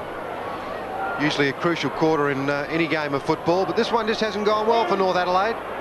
After the first 5 minutes, they weren't in the hunt. Still a chance to get back, though, if they're good enough. McDermott tackled, good tackle by Campbell. Stephen Riley, short to Antrobus. Gibbs is right with him. Antipas plays it over the top of that player. Robertson just missed, unfortunately for Gibbs, and there'll be a throw in front of the scoreboard. 39 points. The Bays won last year by 57. Peter Carey and Bennett. Carey takes it out of the air. Gibbs will get a free kick for a push. In fact, it's Max Cruz. Yes, Cruz has it deep in defence. Carey's provided the run for him. He comes across ground, tacking towards the grandstand side. Well, that's good football from Duthie. Henwood's off. Can go a long way, but he's decided to go short, looking for Hodgman. Tiller beats him to it. Now the ball is loose. Henwood gets an awful bounce. Parsons gives it to Tiller. North can go forward. The kick looking for point and he's in front. Duthie caught. Gibbs has got 3 to beat now. Close to the line. Hart appeared to push him in the back. In comes Wayne Stringer to lend a hand. And umpire Kinnear wants to bounce it. Half forward right. Darryl Hart having a few words to umpire Kinnear. They've done a pretty good job, these two, Kinnear and Hilton. Bennett against Carey. McDermott takes it. They've won everything on the ground. Oh, it's well smothered, however, by Bennett. Darren Jarman unloaded. He goes after it again, close to the line. Was it in play? Well, it was out when he kicked it, and the umpire will throw it in. The Bays' tackling has been superb. North Adelaide simply can't get clear. McDermott looks a little weary or a little hurt, whatever. He's worked hard. A throw in half forward right flank. Bennett against Carey. Bennett behind. Have to try to farm it away. He can't get it out clear and the umpire will bounce. 14-5 to 7, 11 minutes plus gone of the second half. And the Bays still doing it well. Over or almost 7-goal lead. And that's a mammoth lead in any game, let alone a grand final. Carey again, hooks it out wide beautifully to Maynard off the half-back line. Got shoved as he got the kick away. The umpire didn't take umbrage on it. Riley, nice one. Whipped it over now quickly to Carlaw. That's not a good kick to the half-forward line. Sanders under pressure. Likewise Campbell. The Bays are making them butterfingered. Hall in there, try to get it out to Donovan, but umpire Hilton will call for a bounce between wing and centre, grandstand side. The Roosters can't take a trick. 7-8 to the Bays, 14-5. It's just in their attacking zone. Carey, Redden, well done by Mick Redden. Klopp couldn't pick it up. He had a touch of the fumbles as well. And umpire John Hilton will bounce again. Robin Kidney is going to come on. Pick the player up for you in a minute that's in doubt. A free kick there to Mick Redden, who's had a couple of good touches in recent times. McDermott may be the player to come off. The runner just ran past him. I think he's been given the word. Probably doesn't want to come off though. He wants to enjoy the spoils. Parsons, very well put. And Big Parsons marked that one very easily. McDermott coming off now to be replaced by Robin Kidney. Parsons lines it up. That's a good shot at goal. North 8-8, Glenelg 14-5. Kidney's replaced McDermott, gone straight onto the ball. Riley can't. The ball comes to Campbell, a high one to the half-forward line. Searching for it there was Darren Jarman, thumped away Stringer. Bennett first to the line. Can't quite get clear of Stringer. That was a tackle, maybe a little high. The umpire's going to give it to him the second time for a high tackle.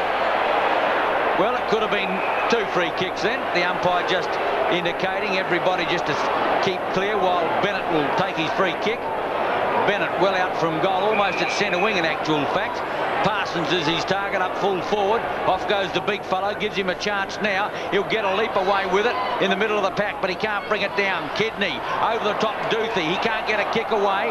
In towards Robertson. Well played now to Simons. In, out, lost the footy. Hard work in there, and the umpire will call for a bounce on the half-forward line of North Adelaide. Well, Simons went in and then out very quickly. He's slightly hurt, but I think he'll be okay. Bennett and Carey. Bennett up far too early. Carey smashes. Simons is on the end of that. 3 Glenelg players against 1 North player then. Riley in front. Put a hand to the ball. Back goes Wildy. He concedes ground. Hall was on Riley very quickly. Clomp. Wildy. North Adelaide into attack again. Carey's the tallest man there, and he'll mark it. Well, Parsons just didn't bother about that one. Big Super did it so easily, and he did that pretty easily as well. Henwood, Kernahan, there are runners everywhere, the Bays. Wayne Stringer, oh. Downfield. Klomp has incurred the wrath, and Tony Hall's got it 30 metres from goal, and really did not need that. Too late, she cried, that one. Tony Hall. He's booted 4. That's his 10th kick. He won't miss that. 5 goals, Hall. North Adelaide 8-8, the Bays 15-5. Yes, this was bad football by Kim Klomp. Stringer had the kick for some time. The handball from Kernahan was good. Now watch, the disposal is there. And there goes Klomp. A long time after he'd got rid of it. The result was a goal, and they can ill afford that. The Bays by 39 points.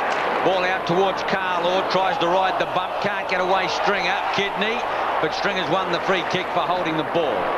Alan Stringer certainly never turns corners, goes in a straight line. Stringer from centre field to put the Bays into attack. Screws the ball long. Up to the lead of Seabohm. Arnold couldn't. Coming away, Clisby. On the left leg, goes out wide. Matthew Campbell's out there and takes the ball well on the half-back line. Tries to beat Kernahan for pace. He tried that before. Got pinged for holding the ball, but the ball is a bad one. In goes Campbell again. A chance to pick it up now, Antrobus. He's on the half-forward line. A great tackle put on him. Buttering up again now. Oop. Free kick to Antrobus. He didn't have the footy. The umpire said he could play on. Play on he did to the lead now of Parsons. Carey can't quite get there. Wayne Stringer, the Bays in there in plenty. Gibbs gets it out. Gives Duthie the chase. He's going to be cut off by Carlaw. He'll have to get a good sit. In goes Carlaw. Out goes Duthie. Now Poynton. Forward right pocket. Darren Jarman. He's allowed to play on. 40 metres out. Puts it on its way. But it's going to be offline. And the ball will just register a point. Big Parsons is annoyed in the square. Thought he should have passed. Poynton is down. And North Adelaide register a point. Well, Poynton got put down by a bad one, and that was Wayne Stringer perhaps getting one back for the previous one. Alan Stringer now. Maynard's on a lead, and he wants it. I think the point of this exercise is that the umpires see one on one side. They perhaps should see the other on the other side. Hodgman goes out towards centre wing. Stephen Riley a fraction late. Matt Campbell with pace. Playing a little bit better now, but maybe a touch late. Robertson. Pacey man, we all know that. He went through there without the ball. Tries to pick it up, and it's taken over the line, I fear, and there'll be a throw in left half forward flank for North Adelaide. 18 minutes into the quarter, the difference is 38 points. Glenelg 15-5, North are 8-9. Thrown on the outer side, it's Carey against Bennett. Taken by David Kernahan. Well caught by Bennett. Getting clear, Donovan. Hooks it back towards centre wing. Marshall well in front of Stephen Riley. Takes the mark, and there'll be a 15-metre penalty. No, there won't. Stephen Riley. A chat to umpire Hilton. Marshall has it though. Directs it along that outer wing. Copping in front. Wildy pushes it out of play. North trailed by 33 points at half-time, so the Bays have increased the lead by 5 points. North can do no right in attack. Klomp. Tiller runs it out of play, and again there'll be a throw-in. 15-5 to 8-9. North looks slow by comparison. Redden gets the tap away to Hart. He needs support. Quickly back there is Wildy to John Riley. Centre wing the ball goes. Out there Bennett. With him is Cruz. Can't get to the footy. Down goes 3-on-1, and that's about how it's been all afternoon. The Bays go into attack through Kernahan up towards the half-forward flank. Marshall's there. With him is Tiller over the top. Riley and Hart, and the umpire will come in and bounce. 38 points, the Bays leading. Big Grenville, as we mentioned, under special arrangements in the last several weeks under the guidance of Mick Noonan, but doesn't seem to have worked for the big fella because he just hasn't been able to find the ball. And he has been a great goal kicker in the past, but today he just hasn't been one for him. Carey up high but couldn't mark the ball. It comes out the back door now though, the big fella. Hooks it around the corner. Stephen Riley thumps away towards the line. Maynard's out there, but the ball will beat him. Had a sensational first half, Peter Maynard. Really set the Bays alight early in the game. 17 kicks, in fact, Maynard. Now Kidney got out of that pretty well. Kick forward. Over the top it went. Maynard's there again. Players everywhere, and umpire Kinnear, in fact, will bounce it. Right half forward flank for the Bays. Play a little untidy just for the moment. Umpire Kinnear puts it down, and Carey has a swipe at it. It was Garton, in fact, but he's got an arm around the neck of Redden and he'll take the free. Let's see if they can do something with it now. Bennett's off on a lead with him as Cruz. It went through the hands of Bennett. David Kernahan met solidly by Kim Klomp. He's paid a free kick. And David Kernahan, of course, had that severe concussion a couple of weeks ago. And they're getting yet another heavy knock. But he's okay, he's up. Hodgman takes the kick, puts it in towards Tony Hall at centre half forward. Wildy at the back clears. The kick is a high one. Darren Jarman's got front spots. Wayne Stringer at the back. Line ball decision, now a free kick. It's going the way of Glenelg, and Wayne Stringer will take it. We'll boot them into attack. Copping wanted it short, but he hesitated. Off went Garton. Seabohm calling for it longer. I think that's where he's heading. Arnold's a long way behind Seabohm, but he got there late. Sanders brushed aside by Hall. Back to Simons. Twists, turns, and finally lost it. Carlaw came out with it. Now Sanders got it onto Arnold. Hall's in trouble behind play. Darren Jarman's caught. He's had a pretty poor game today, Darren Jarman. Bennett comes clear, slips it across to Sanders. 40 metres out, they need goals. Sanders' kick is offline. 1 point only. Hall's on his feet. That's good news for the Bay supporters. And it's also good news that they lead 15-5 to North 8-10. He's played a marvellous game, booted 5. But North Adelaide not getting that normal run off their half-back line. The Bay's just simply putting too much pressure on them. The kick-in is good, finds Donovan. Half-back line. Stringer wants it at centre wing. That's the way the ball will go, but he's covered now. Arnold is there. He's worked for a free kick and won it. Arnold a little disappointed. Oop. I don't think he's the most popular man in the stadium at the moment. He had to duck from several flying objects then as Stringer from centre wing puts the Bays into attack up towards the half-forward line. Hall can't get started. The ball comes down there towards Stephen Riley. He lost it. Copping likewise. John Riley in the action. Gets it back now. Off goes Wildy. Oh, that's not a good kick. It finds the Bays. Kernahan on the half-forward line. If he can get it out. Here's a chance now. Donovan puts out the pass. Into the forward pocket goes Marshall. And that's where it all ends. The Bays doing it oh so easily. And players seemingly just getting a little tired now, and that 7-goal plus advantage if Marshall kicks this is going to be all the bigger for that. Marshall is only 30 metres out. A magnificent kick on the run. Peter Marker tells us none better in South Australia. I'm inclined to agree. See what he's like on a set shot. And he has popped it through. Not bad from set shot either. Second goal, 16-5, the Bays running away with this 86 Grand Final. North Adelaide 8-10. Back at the centre, Bays in control of the 1986 Grand Final. Androbus trying to work it clear. Gets it over the top to Robertson. Parsons wants it in the pocket, but the handball was good to Sanders. Now Parsons will get it. He's clear. Time to steady from 35 metres. Chips it in towards the square. In front, Bennett. Good work at the back by Henwood. Well, Wayne Stringer left it behind. Darren Jarman twists out of trouble, fires in towards goal. It's gone offline. A point. 8-11 North, the Bays 16-5. Well, the man who pulverised Woodville last week can't do it again today. He just can't take a trick. A couple of shots he's had of goal this quarter have only just missed merely, but that's all I've got to do. 16-5 to 8-11. Duthie goes to the outer side. Carey. Oh, Klomp in front takes the mark. Never in position, so it would seem. Off goes Poynton. Beautifully put Klomp. but Poynton's led into the pocket and he's got a pretty acute angle. Into time on of the third quarter, a kick of about 30 metres. Poynton has already kicked one. North badly did another right now.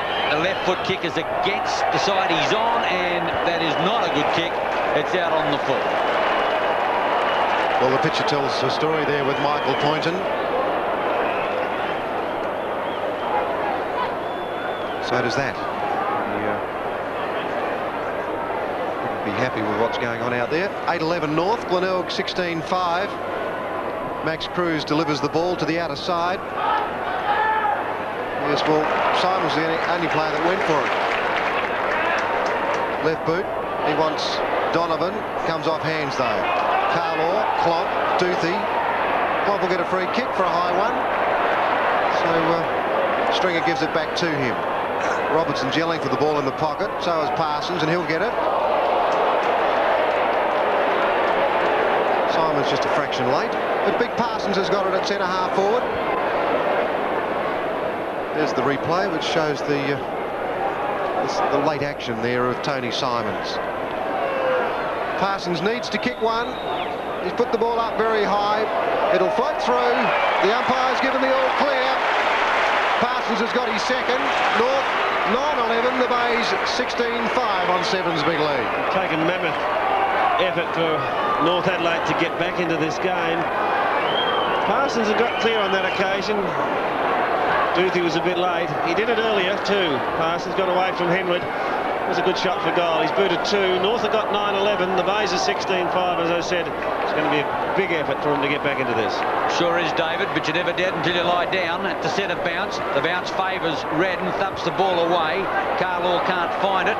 Or is it Sanders in there? Sanders it was, and the umpire will come in and repeat the bounce. The Bays by 36 points. Packed house of about 50,000. Beautiful day. Oh, Henwood came over the top, gave Hall the run, puts in a long one. It's a magnificent kick. It's a goal! Goal number 6. Oh, Tony Hall, you are a star. Brilliantly done. 17-5 the Bays. 9-11 North Adelaide. Great action on Sevens Big League.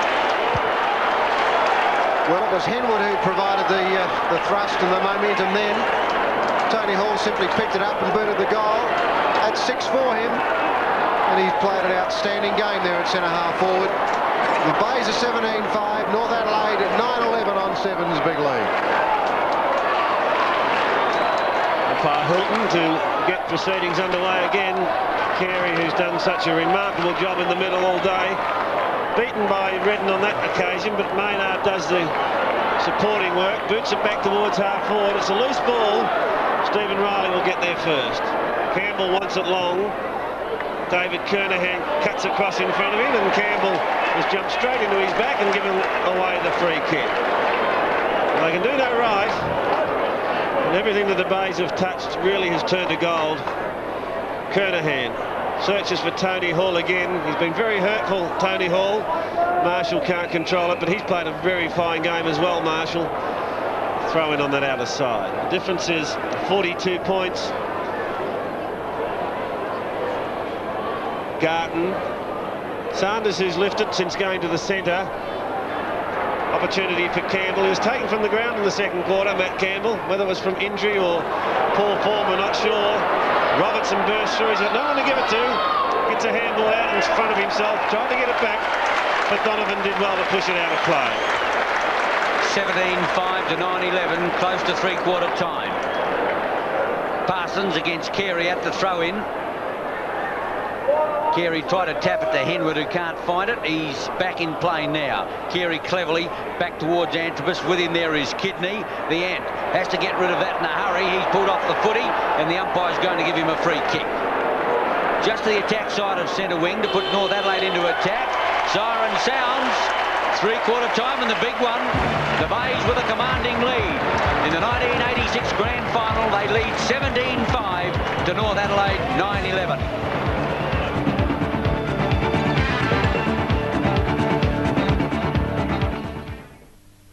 It's three-quarter time at Football Park. North Adelaide 9-11, trailing the Bays 17-5. Hall has been a star with 6, Simons and Maynard 3 each, Copping and Marshall 2 each, Hodgman 1. Robertson, Hart, Parsons 2 each for the Roosters. Poynton, Bennett and Antrobus 1 each. Graham, it's three-quarter time. It's not all over. It never is in football, Pete, no. And if you look at the score line, 22 shots to 20. Right. But that's not the story of the game. Glenelg got goals in an easy fashion. A free kick down the field against King Plump really hurt them. And I was disappointed in John Riley. I don't mean for the fact that Tony Hall has kicked 6 goals for the game and probably 4 on Riley. When that free kick was paid downfield, John Riley refused to work on the mark, gave Tony Hall an easy passage for goal, when the player kicking the goal doesn't really feel that confident.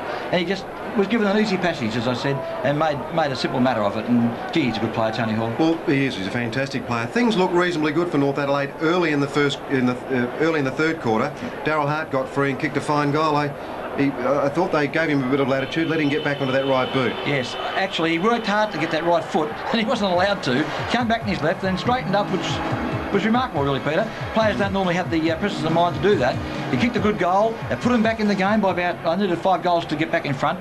But then, you know, Hodgman, I think you'll find, well, he did. He jumped came out back of the ground. And they ran it through half forward brilliantly, and of course Hodgie on that left boot, which he loved. Well, he wants to go on the left foot, Pete. You're doing him a favour if you force him on his left hand. There's a rather ambitious hand pass from Alan Stringer, but I found the mark in David Marshall, who popped it over. John Seabohm dropped what he should have held and fed it over. Hodgie on the left foot, loves it, has a look at it, and he goes berserk after this goal. Fair enough, the man's had a tight game. You know, by that I mean kicks have been tight for him, and that's a good left foot goal. He put his hands up in the air to the heavens. It's hard to see North winning it, but in football, it's still on till the final bell goes, Peter. So North are in a despairing position, but it isn't over, as I say. Well, that's right, another 30 minutes, but a man that's going to make it hard for them is Tony Hall. He's booted 6 already, and boy, what a game he's had. Superb performance. It's been a stroke of luck for Glenelg, I guess, to be forced to play him at centre-half forward. That is a magnificent goal. I mean, no one can blame John Riley for that. And, you know, that was just the way the ball fell. And but as I said before, John has a habit of not working hard on the mark when he should. Every player is duty-bound to work on the mark and make the player having a shot for goal kick over him. You're allowed to.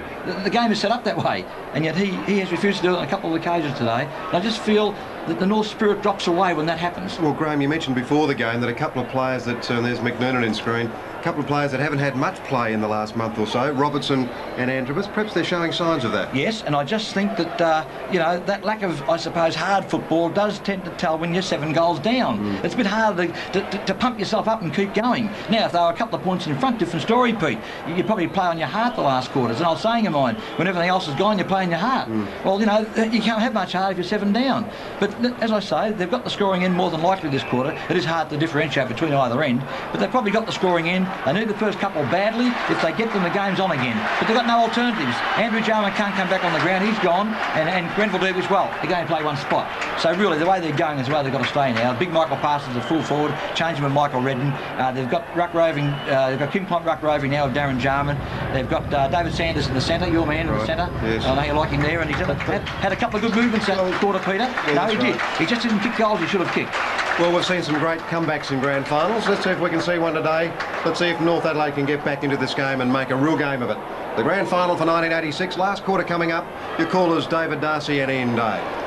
17-5 plays 9-11 in the 86 Grand Final. The Bay's off to a great start from the first quarter, led by 24 points. At that stage, 33 at half-time, and now they've got a massive 42-point lead. Umpire Kinnear holds the ball aloft for the final quarter of 1986, with the Bays looking like they're going to get back-to-back premierships. At the centre bounce, it's going to be Carey against Redden. Carey gets the tap away in towards McDermott, who's back on the ground, whips out a handball. Simons does it beautifully. Maynard puts it up now high for Garton. Over the top comes Arnold, can't get it down. Here's a chance. Seabohm, if he can get the set, he can't. Working hard for it is Garton. He can't get the ball clear, and the umpire will come and ball it up in the right forward pocket. The Bays have had too much run all afternoon. They've done it brilliantly. A bounce down on the edge of the square. Guard on. In there is Stephen Riley. Can't get the ball clear. Players search for it in the pack. Stephen Riley at the bottom of the pack, trying to find out who it is, but it's Alan Stringer who's going to come up for air as Kinnear bounces once more. Yes, it's about 30 metres away from their goal. North would have to get 2 or 3 pretty quickly to be in it.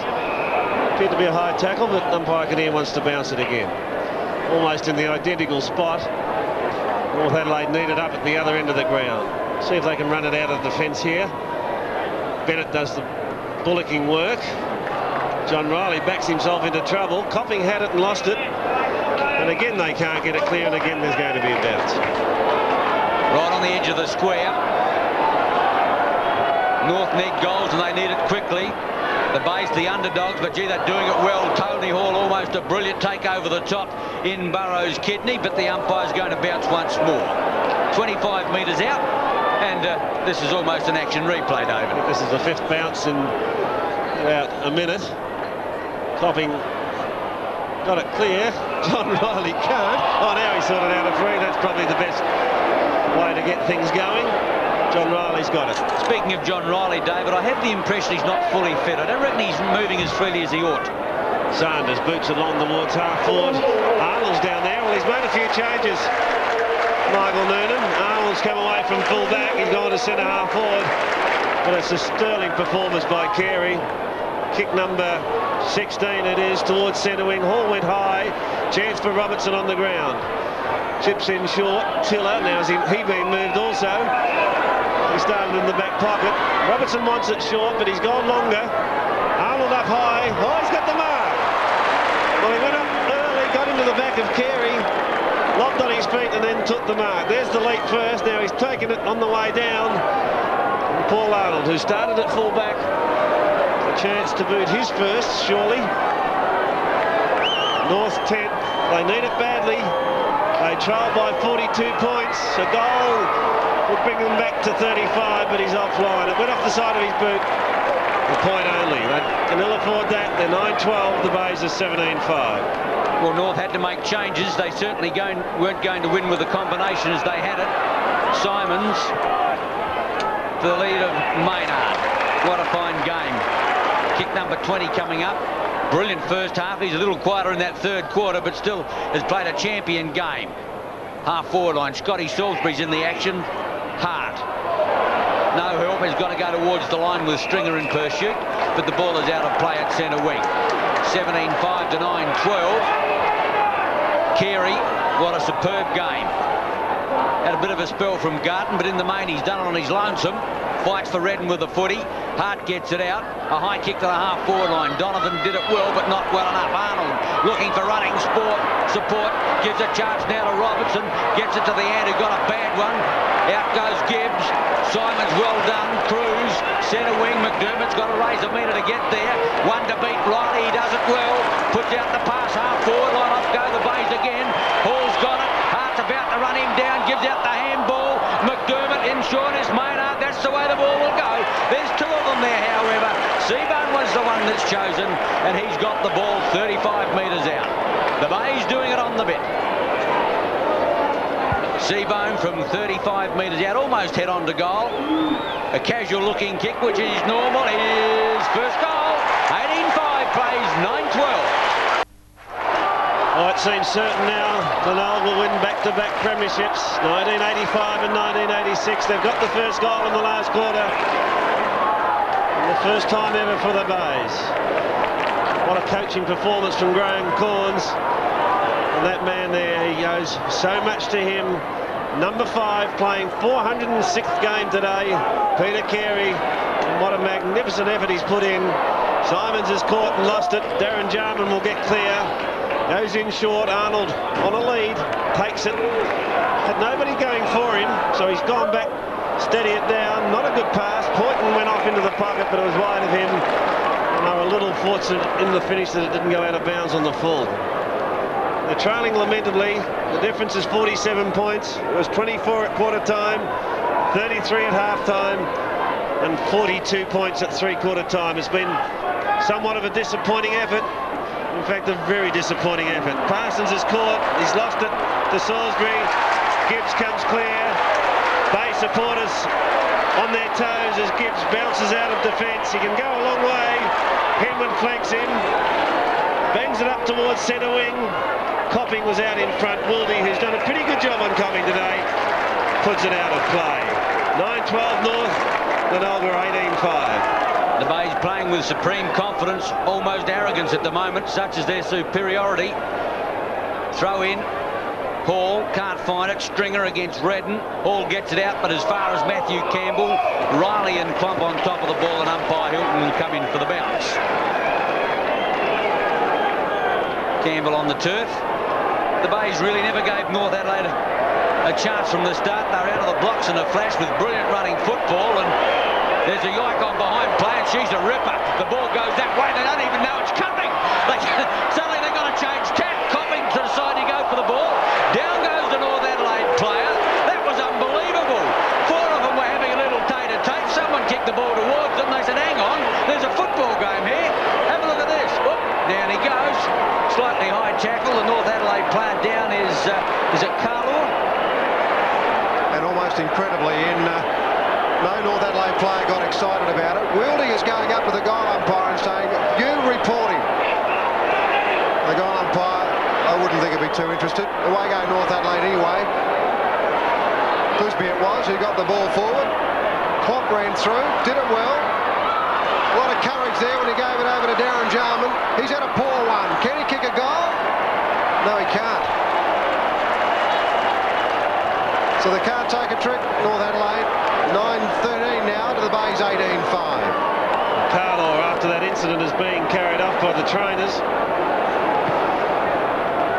North can do no right. The kick in. Carey got a hand on it. Redden battles hard, but they're clear again, the Bays. Maynard to Simons. Back to Maynard. From centre wing that boots him towards half forward. Tony Hall's got the front spot. Riley did well. That's John Riley, but it ricochets back to Hall. On to Alan Stringer. Stringer 30 metres out. Hands it off to Seabain. Oh, he's gone back to Stringer. Shouldn't have. Should have turned around and kicked the goal. And there's Carlaw going down into the rooms. Obviously under a great deal of strain, but a wry smile on the face of Alan Stringer. Seabain could have gone onto the left foot and booted a goal. Copping swings onto the left boot, hooks it back, not enough. 1 point only. 18-6 the Bays, 9-13 North. We've gone to the 9-minute mark of the last quarter. Yes, David, I think Alan Stringer thought he'd get it back in the 1-2, but Clisby cut him off at the pass and forced the error. Hart should get a free kick, does. North need all they hope they can get at the moment. Players getting very tired indeed, and there's scuffles, quite a few of them at the moment. North Adelaide probably through sheer frustration. Started as the favourite, and they certainly haven't played like that. But he hasn't had a big day. What a nickname. Jarman is a high kick towards centre wing.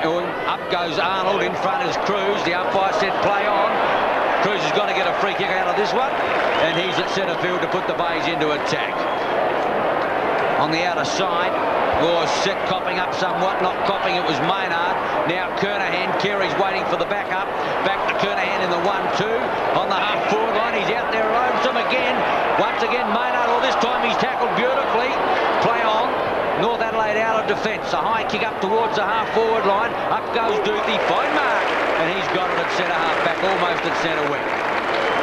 Well, they're doing pretty well, the Bays. They're 18-6, North 9-13. Good mark by Duthie. Comes into towards the centre of the ground for Simons. Up goes Robertson. That was a good effort. He's been a pretty good player for North Adelaide, although he was actually standing Maynard in the first half. So I suppose that when you analyse his game, you've got to put that little stat into it. Ross Gibbs. Will he kick a drop kick in this last quarter? There are plenty of loose players over there. Kernahan to Wayne Stringer. Sanders comes across from the centre of the ground. Tries to find Klomp. Wayne Stringer kicks into the crowd. It's 18-6 the Bays, North are 9-13. And it would appear that unless North Adelaide can perform a miracle out there, that they're not even going to make it respectable. Carey copped one in the face there. Now, the play stopped momentarily, but umpire Kinnear, I think, wasn't going to give a free kick. Carey couldn't have been hurt because he got up like a startled gazelle. Salisbury, Carey, kicks to the line. Maynard's handball is a good one. McDermott, off he goes. Aim for Garton. Riley comes across, didn't mark the ball. Hall went in very hard. Riley out. Bennett, thought he might have used Klomp, but he's going to go longer to Tiller. North Adelaide captain would be a very disappointed man presently. Oh, good mark, Duthie. Fine mark in defence again. Gibbs is loose. Simon should get it next. Well, they're running rings around North Adelaide now. Simon's just steadying it down now quite arrogantly. Hooks one around the corner. Alan Stringer out in front. Couldn't control it. Antrobus will get it. The kick is towards half forward, but there's 2 against 1 there. Big Parsons puts the arms up. Takes a big good mark. Henwood standing the mark. Parsons wants to go on, but he'll have to come back. Henwood knew. He still hasn't gone behind the mark, and he should know better than that. So he's forced to come back. In the meantime, all the forwards have been covered. Parsons puts it into the pocket. Arnold on a long lead. That's a good mark. Well, he's put a little bit of a spark into their forward line, something that wasn't there before. Big Grenville couldn't get into the game. Peter Bennett has had his moments, but there've only been a few. Arnold fires towards goal, but again he's offline. I'm not sure whether he's going to make the distance. Oh no, he hasn't. That's a fine mark in defence again by Duthie. When you have a look at it, 22 scoring shots to 24, but the Bays lead by plenty. Wayne Stringer inside the half-back line. Maynard is still alone and short, but Wayne Stringer letting the seconds tick out in 86. Kicks long. Experience plays a big part in finals, as we all know. And yet another mark to Tony Hall. Now, Riley never got off the ground. And I just believe that his back might be playing up with him, because he's certainly not moving like the John Riley we know. The ball is out of bounds at centre wing. In fact, it's on the full. So the penalty free kick will go the way of North Adelaide. Jarman's kick is going towards the half-forward line. Simon's missed it. John Riley chips out a pass into the pocket. Pointing the leaper. With him there is Duthie. They go in hard for the ball. Over the top. Oh, here's a chance. Hart heads the goal. Sets it up now. Check sides it from about 10 metres and hits the woodwork. Well, when it is not your day, it simply is not your day. Henwood's the fullback. And it is certainly not working for North Adelaide. Peter Carey. He's running faster than most North Adelaide players. Ross Gibbs, will this be his last game for the Bays? Salisbury. Just defence side of centre wing. Kicks long to half forward. Up goes Robertson. Couldn't mark the ball. Pushes it out towards Antrobus. He crawls after the ball, and the umpire's going to give him a free kick. 9:14 to 18:6. The Bays leading by plenty. Arnold's at centre half forward. Couldn't mark the ball. Donovan, he's played pretty well. Kernahan goes for the line and finds it. Bennett couldn't quite hold it in. There'll be a throw in centre wing, with the Bays leading now by 46 points. Approaching the 15-minute mark. Forlorn hope now for North Adelaide. Kernahan's smother is brilliant. That's typical of the play today. They've just had players at the fall of the ball. They've been more determined, more purposeful. And as a result, the score is on the board. Maynard kicks it high. It's going to stay in play. Alan Stringer went high above Stephen Riley. Throw in centre wing, grandstand side.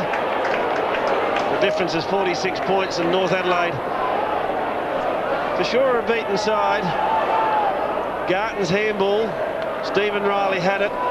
Redden in what may be his last game for North Adelaide. Bennett's clear. Wanted to give it off to Darren Jarman. Got around Kernahan. Now he's going for distance. He's gone long into the square. Almost to mark the Parsons. On the ground, Poynton. Snaps in. I think he may have got it. Yes. A belated goal. 2 to Poynton. 24 scoring shots each, and the Bays by plenty. Attendance 50,538 people have turned up to watch the 1986 Grand Final, which saw Glenelg get away to a tremendous start to boot 7-2 to 3-2 in that first quarter. Of course, the second quarter was quite incredible. Glenelg just went from strength to strength, and they're still going from strength to strength with that hole in the ball decision. McDermott's got the free kick. The handball is to Marshall. He's in fact at half back. Tony Hall's at half forward. He's booted 6. Pretty close to best man on the ground. To make John Riley looks slow and lethargic as he just did then. Is an indication of the man's class. Seabone's got the ball now. He's had a big day, Seabone. Kicked the goal earlier in this quarter. And he's just kicked another one. 2 goals, John Seabone. The Bays 19-6, North Adelaide 10-14. Well, it hasn't been a big day for John Seabone. It certainly has for Tony Hall. Look at the arrogance here. So easily around a man who some say is the best half-back flanker in the state, if not in the land, John Riley. And the way he got around him is a true indication of a top performance by Tony Hall. At the centre bounce, it's Redden against Carey. 18 minutes gone of the final quarter of 86. Cruz goes for the soccer off the ground. It's a loose ball. Coming to meet it is Riley. Stephen type. Through the half-back line. He's got time to have a bounce. McDermott can't catch him. Puts out the pass. Arnold's on the lead, and that's a good one. Arnold at centre-half forward. Might be just beyond his distance. Wasn't successful last time. Hart gives him a lead short. Gets him underneath the ball just fractionally, but he takes a solid mark 30 metres out in front. North still fighting on, but you wouldn't expect them to give it away. But the Bays on the day have simply been just far too good. Superb running performance. Use of the ball has been absolutely brilliant. Hart's kick is online. Goal number 3. North Adelaide keep fighting in 11-14 to 19-6. We're 19 minutes into the last quarter. The difference is 40 points. There's a strong tackle from Robertson. McDermott couldn't get it clear, and there'll be a bounce again in the centre. So Glenelg storming home to back-to-back premierships. Been a top performance by them today. David Kernahan is clear, so's Tony Hall. Well, ran into his own man there in Robin Kidney, but still had enough time to get it back to Kernahan. Kernahan gets one away. Chance for Maynard. Back to McDermott. They're conceding ground, but they've got possession. Donovan a long way up. Boots it in towards the square. Seabone's at the back. Seabone's got it. Well, he's come to life in the last quarter. Whole goal is to end. Paul Arnold switched from fullback, has gone to centre-half forward. Pressure's off, and Seabone has taken another mark, and the chance to boot his third. It will be the Bays' 20th. Seabone normally very accurate, but that's not a good attempt. He's missed comprehensively. A point only. 19-7 the Bays. North are 11-14, but they've got it well and truly wrapped up. Have they ever? It's of little consequence. Booting points at this stage of proceedings. The Bays won by 57 points last year. They lead by 41 at the moment. I wonder whether they'll beat that score. Robertson's going to get the free or the mark on the half-back line. He plays off. Had a couple of brilliant goals, solo performances early, but hasn't been able to sustain it. Riley in there is Klump. The long handball red. Thought about a handball, but it was a Bay player. Puts out the pass to half-forward line. Matthew Campbell. Out wide is Jarman, Darren type. Well, the handball is easily covered by Max Cruz, and he comes off the half-back line and puts out the pass, Kernahan. Now, Stringer is 40 metres on the clear on the half-forward line. There is not a North Adelaide player within an acre of him. He gets the ball casually, puts out the pass. On the lead is Copping, and that's where the ball all ends. Copping in the left forward pocket. Simons won it. Everybody wants it. Corns wants it. The Bays excited now. They're going to win a premiership. But Copping, who was in a lot of doubt during the week and took a heavy knock in the third quarter, is going to have a shot for the woodwork. The kick is going to go off the side of his boot. It's a shocker. Maybe the traction didn't work. Out of play on the full, Peter Bennett. 19-7 the Bays, North Adelaide 11-14. Bennett at full-back now, or no, in fact in the back pocket. Kicks out, Super Carey's in front. The Redden run-up wasn't that flash. Carey's free kick. 50,538 people in attendance today. Peter Carey coming up now for his 18th kick. Been a big day for the giant ruckman. McDermott. Gee, Max Cruz is even running down to the forward line. McDermott, the lead of Garton, Hart, Ferrets, now Wildy. Campbell out in his own there in the pocket. Takes a good mark. Clomps the player. Salisbury got rid of it very quickly. There's Maynard. He hooks it back. Under the ball out there is Hart. He didn't give himself a chance of marking it. Tony Hall now. Kidney.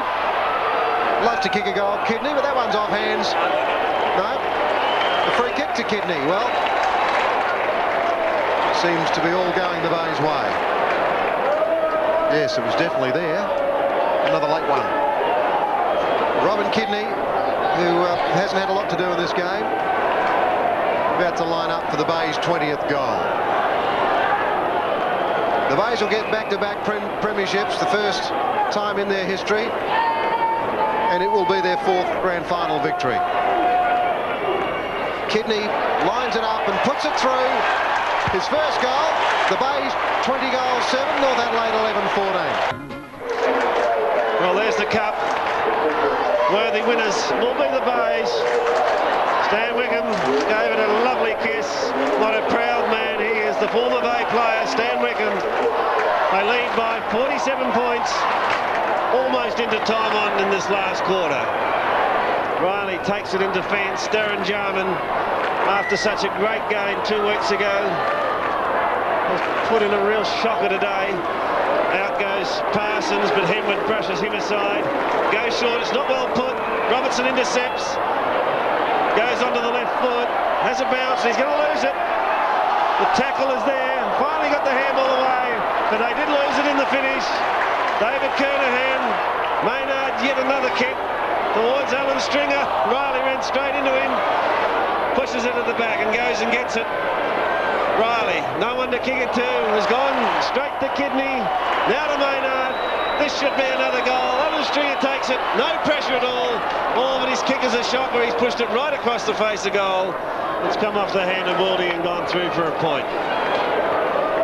Yes, North Adelaide is a very tired and dispirited side. Well, talking about spirits, have a look at them there. Corns, what a coaching record.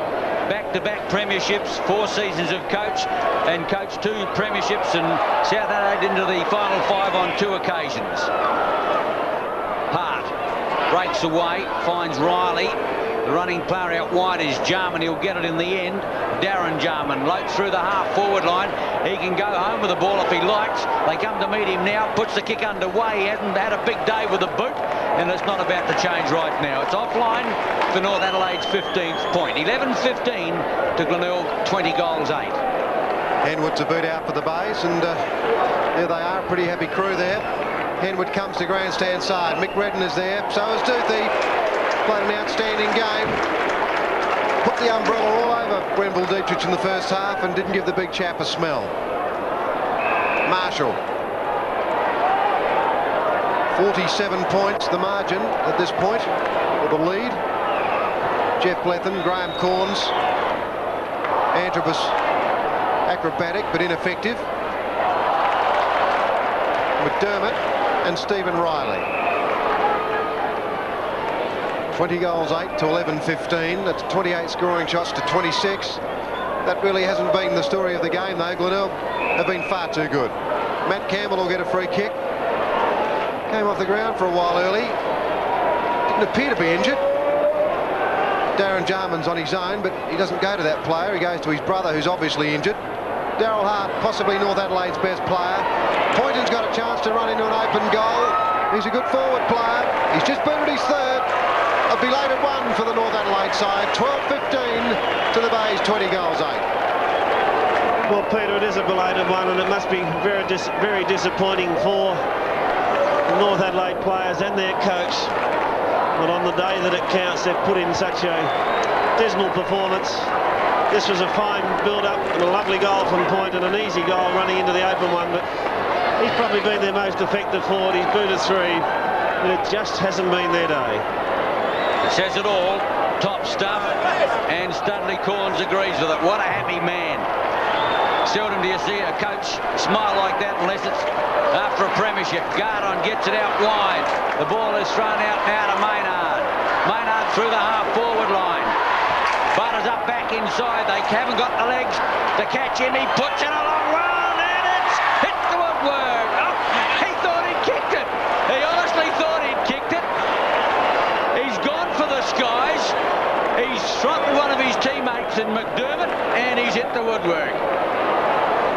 it was a lot for nothing then. Kimmy Hodgman and Wayne Stringer there, delighted men. Another mistake in the back line for North Adelaide. Picking it up was Alan Stringer, and he's popped it through. He bounced that one through. Has the siren gone? Yes, it has. The siren is gone. The Bays have won back-to-back premierships for the first time. Graham Corns, the coach there. 21-9 Glenelg. North Adelaide 12-15. Peter Carey, who's led them in both premierships. Chris McDermott. A bit of blood there, but he wouldn't mind that. And Graham Corns. Well, sensational scenes last year, and I tell you what, they're pretty happy out there as well. The North Adelaide players leaving the ground this grand final. They didn't last year, they did stay on the ground in fact, but today they are leaving the ground and leaving it to the Bay players who've won 2 in a row. Well, Glenelg opened up brilliantly, beating 7-2 to 3-2 in the first quarter. One wondered whether North Adelaide were going against the breeze, perhaps to the non-scoring end, but they couldn't get back into it. At half-time, Glenelg were 12-4 to North 6-7. And they just powered on and on and on to a great victory. Corns is a happy man. And just listen to the crowd.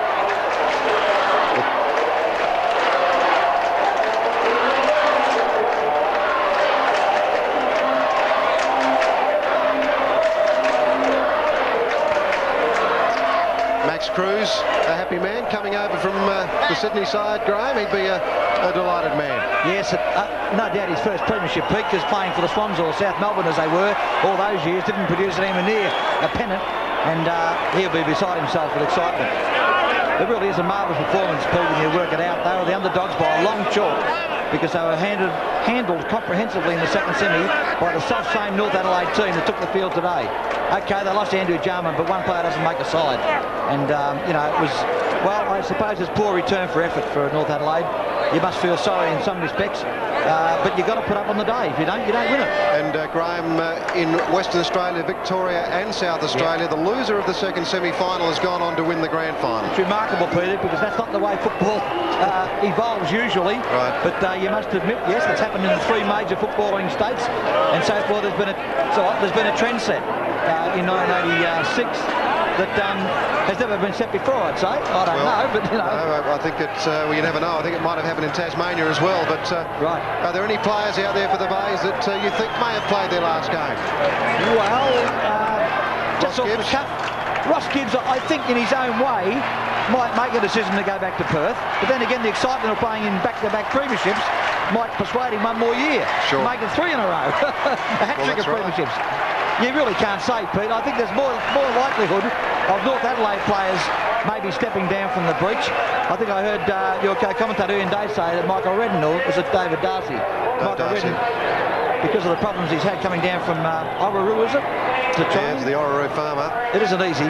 Now we'll pass down to Max Bashir, the president of the SANFL, for the presentations in the 1986 Grand Final. History of the South Australian National Football League. We've had a great season, and I'd like to thank the 10 league clubs for their wonderful participation in this season's activities. I would also like to pay a special tribute to the Woodville Football Club for their marvellous performances during the season.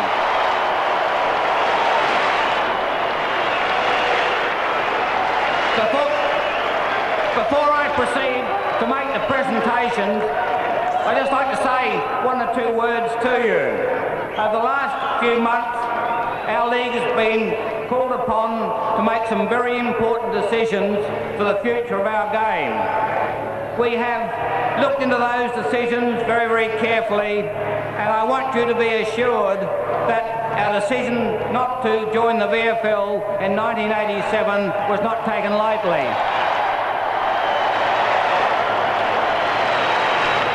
But at the same time, I want you to know that I have appreciated the complete support of the South Australian public in accepting the decision that we've taken. And I look forward to your support next year.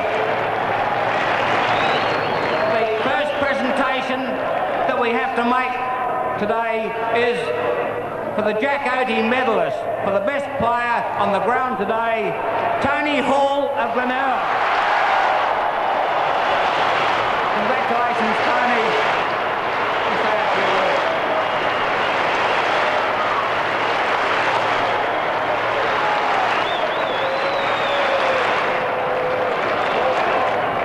I'd just like to say the boys behind me deserve it. It's been a great effort all throughout the year. They've worked bloody hard. We slaved all through November, December, January, and it's all been worth it. Thanks, all the fellas back here. They deserve it.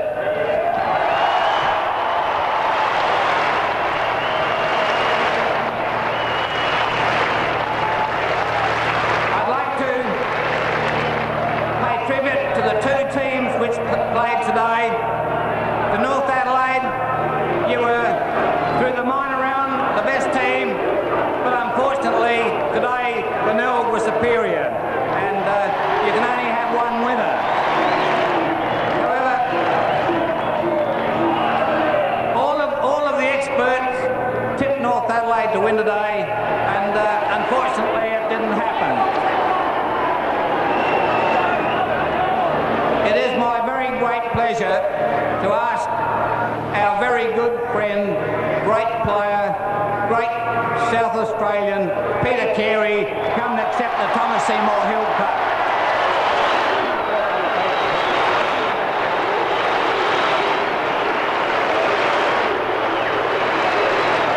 Well, it felt good last year. It feels even better this year.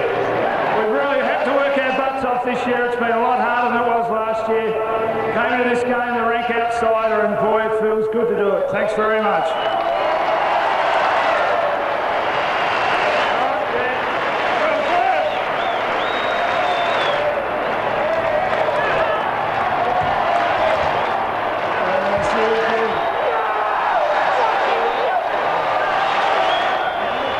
Ladies and gentlemen, Mr. Graham Corn.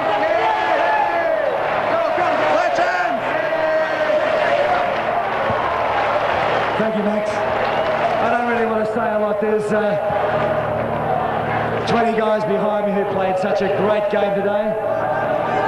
There was a few people, a few of the critics that thought we couldn't do it this year because we were lacking a couple of personnel. But really only the players and myself know just how hard they worked for it. In the end, it is the hard work that paid off. They played a great game today, and I can only tell you that I am so proud of them. Thank you very much.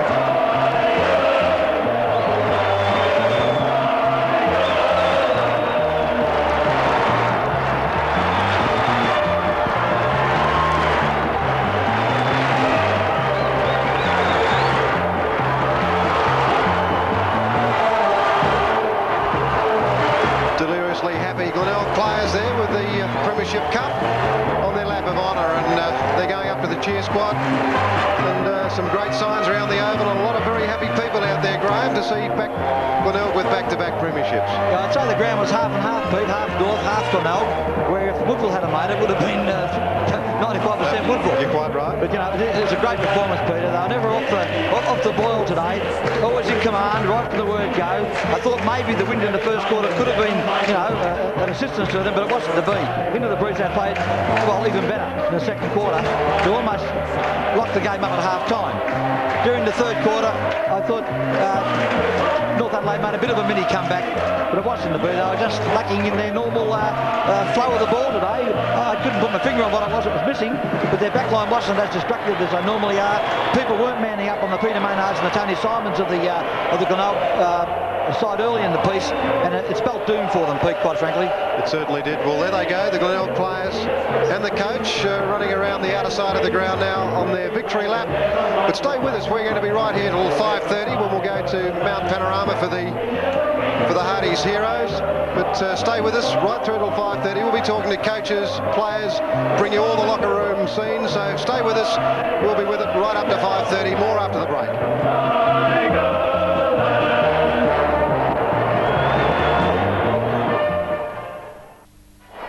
Well, Glenelg have won back-to-back premierships, last year in 85 and this year in 1986.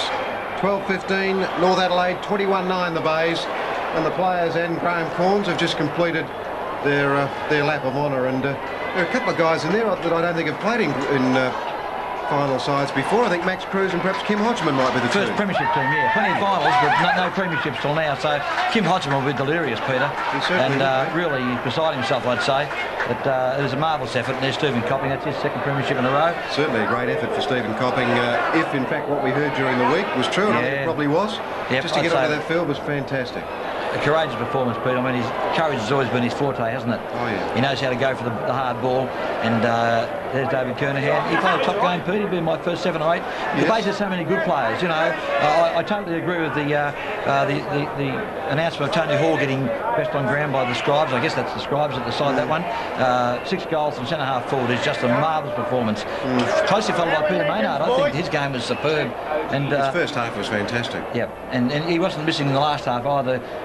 He kicked a goal, he thought, in the last quarter, which was a little bit humorous. Gave a touch of humour to the day. He reached for the skies, and Chris McDermott thought it was a goal also, because he lifted him up there like a Statue of Liberty to hit the post. And Peter was completely deflated for a couple of minutes. Yeah, Tony Hall, of course, the Jack Oatey medalist. That is a great honour to win that medal after one of Australia's greatest ever coaches. Tony Hall, 6 goals, outstanding. And what about Tony Simons? Great. Oh, he played so well, and you mentioned Maynard's first half in particular was Chris Duthie was a top player all day. The last quarter he was just impassable. He was brilliant. Well, we'll have a look at some of the highlights of this great game. There were plenty of them. The first goal of the match, would you believe, went to North Adelaide. Tony Antrevis. That's true. And at this stage, North seemed to have more of the play, and they were throwing the ball around better than Glenelg. They seemed to be, a side that were going on with the job from the second semi.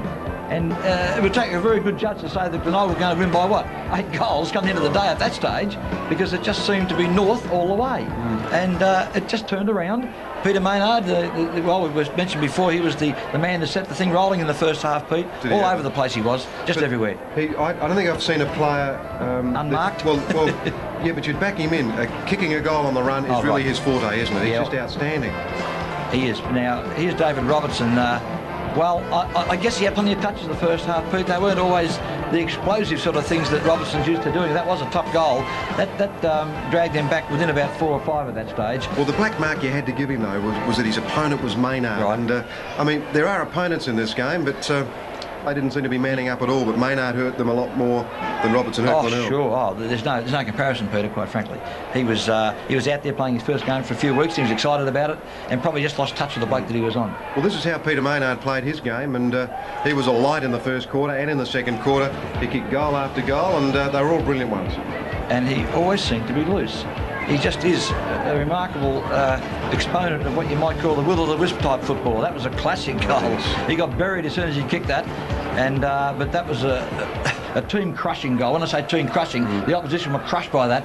They just got within, say, 4 goals of Glenelg with a silly chance of coming in 3 down. Peter Maynard reacted, kicked the goal over his head virtually, and that was Glenelg's 6th goal. Maynard again, and... They're going to the other end now, Pete.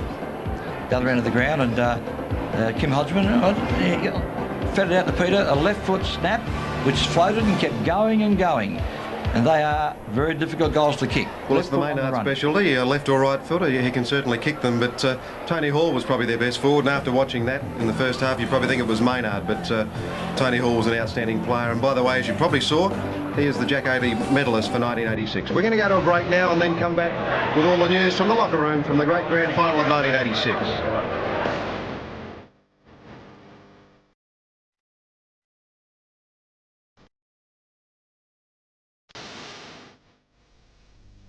And Ian Day is down in the locker room with a pretty happy, I would guess, coach of the Glenelg side, Graham Corns. Well, boys, congratulations, Studley, back-to-back premierships. You must be unbelievably happy. Well, it's a terrific feeling, Ian. I mean, last year was good, but there were a few doubting Thomases last year who thought we couldn't do it without a couple of key players, and they were good players for us, but this year the boys have really had to work for it, and today just saw the fruition of all their efforts. That first quarter, Studley, have the Bays played as well in a quarter as they did in that first quarter? Particularly since the grand final. No, I thought the start of the second quarter, for the first 10 minutes there, about 7 minutes of footy in the start of the second quarter was just phenomenal. And what about Tony Hall, Peter Carey? Peter Carey, sensational. Last 2/3 of the season's been fantastic. Tony Hall, he was always going to have an advantage today if he got on top early, because their back line is not overly big, and we had enough big players up there to prevent them from using a true centre-half back on him. So, yeah, that was one work that he played so well. You appeared to have the North Adelaide defence running around in circles. Were you using any particular plan, or was it just the looseness coming from upfield that made them out of position? We wanted everyone. We wanted players around the fall of the ball. That's what we worked for, players around the fall of the ball, and it happened. Congratulations, Studley. You've got a big night coming up. Well done. What's that? Four final series in 4 years as coach. You're famous. Congratulations. Beat that. Well done. Yeah. Hey, Simon, how do you feel about it? Good, Ian. Unbelievable. It's fantastic. What are you going to do tonight now, mate? Now tell me honestly. I'll be getting on this stuff tonight. There's nothing more certain than a Glenelg victory. When did you think you were going to win it honestly now? I thought when we got up in the middle of the second quarter,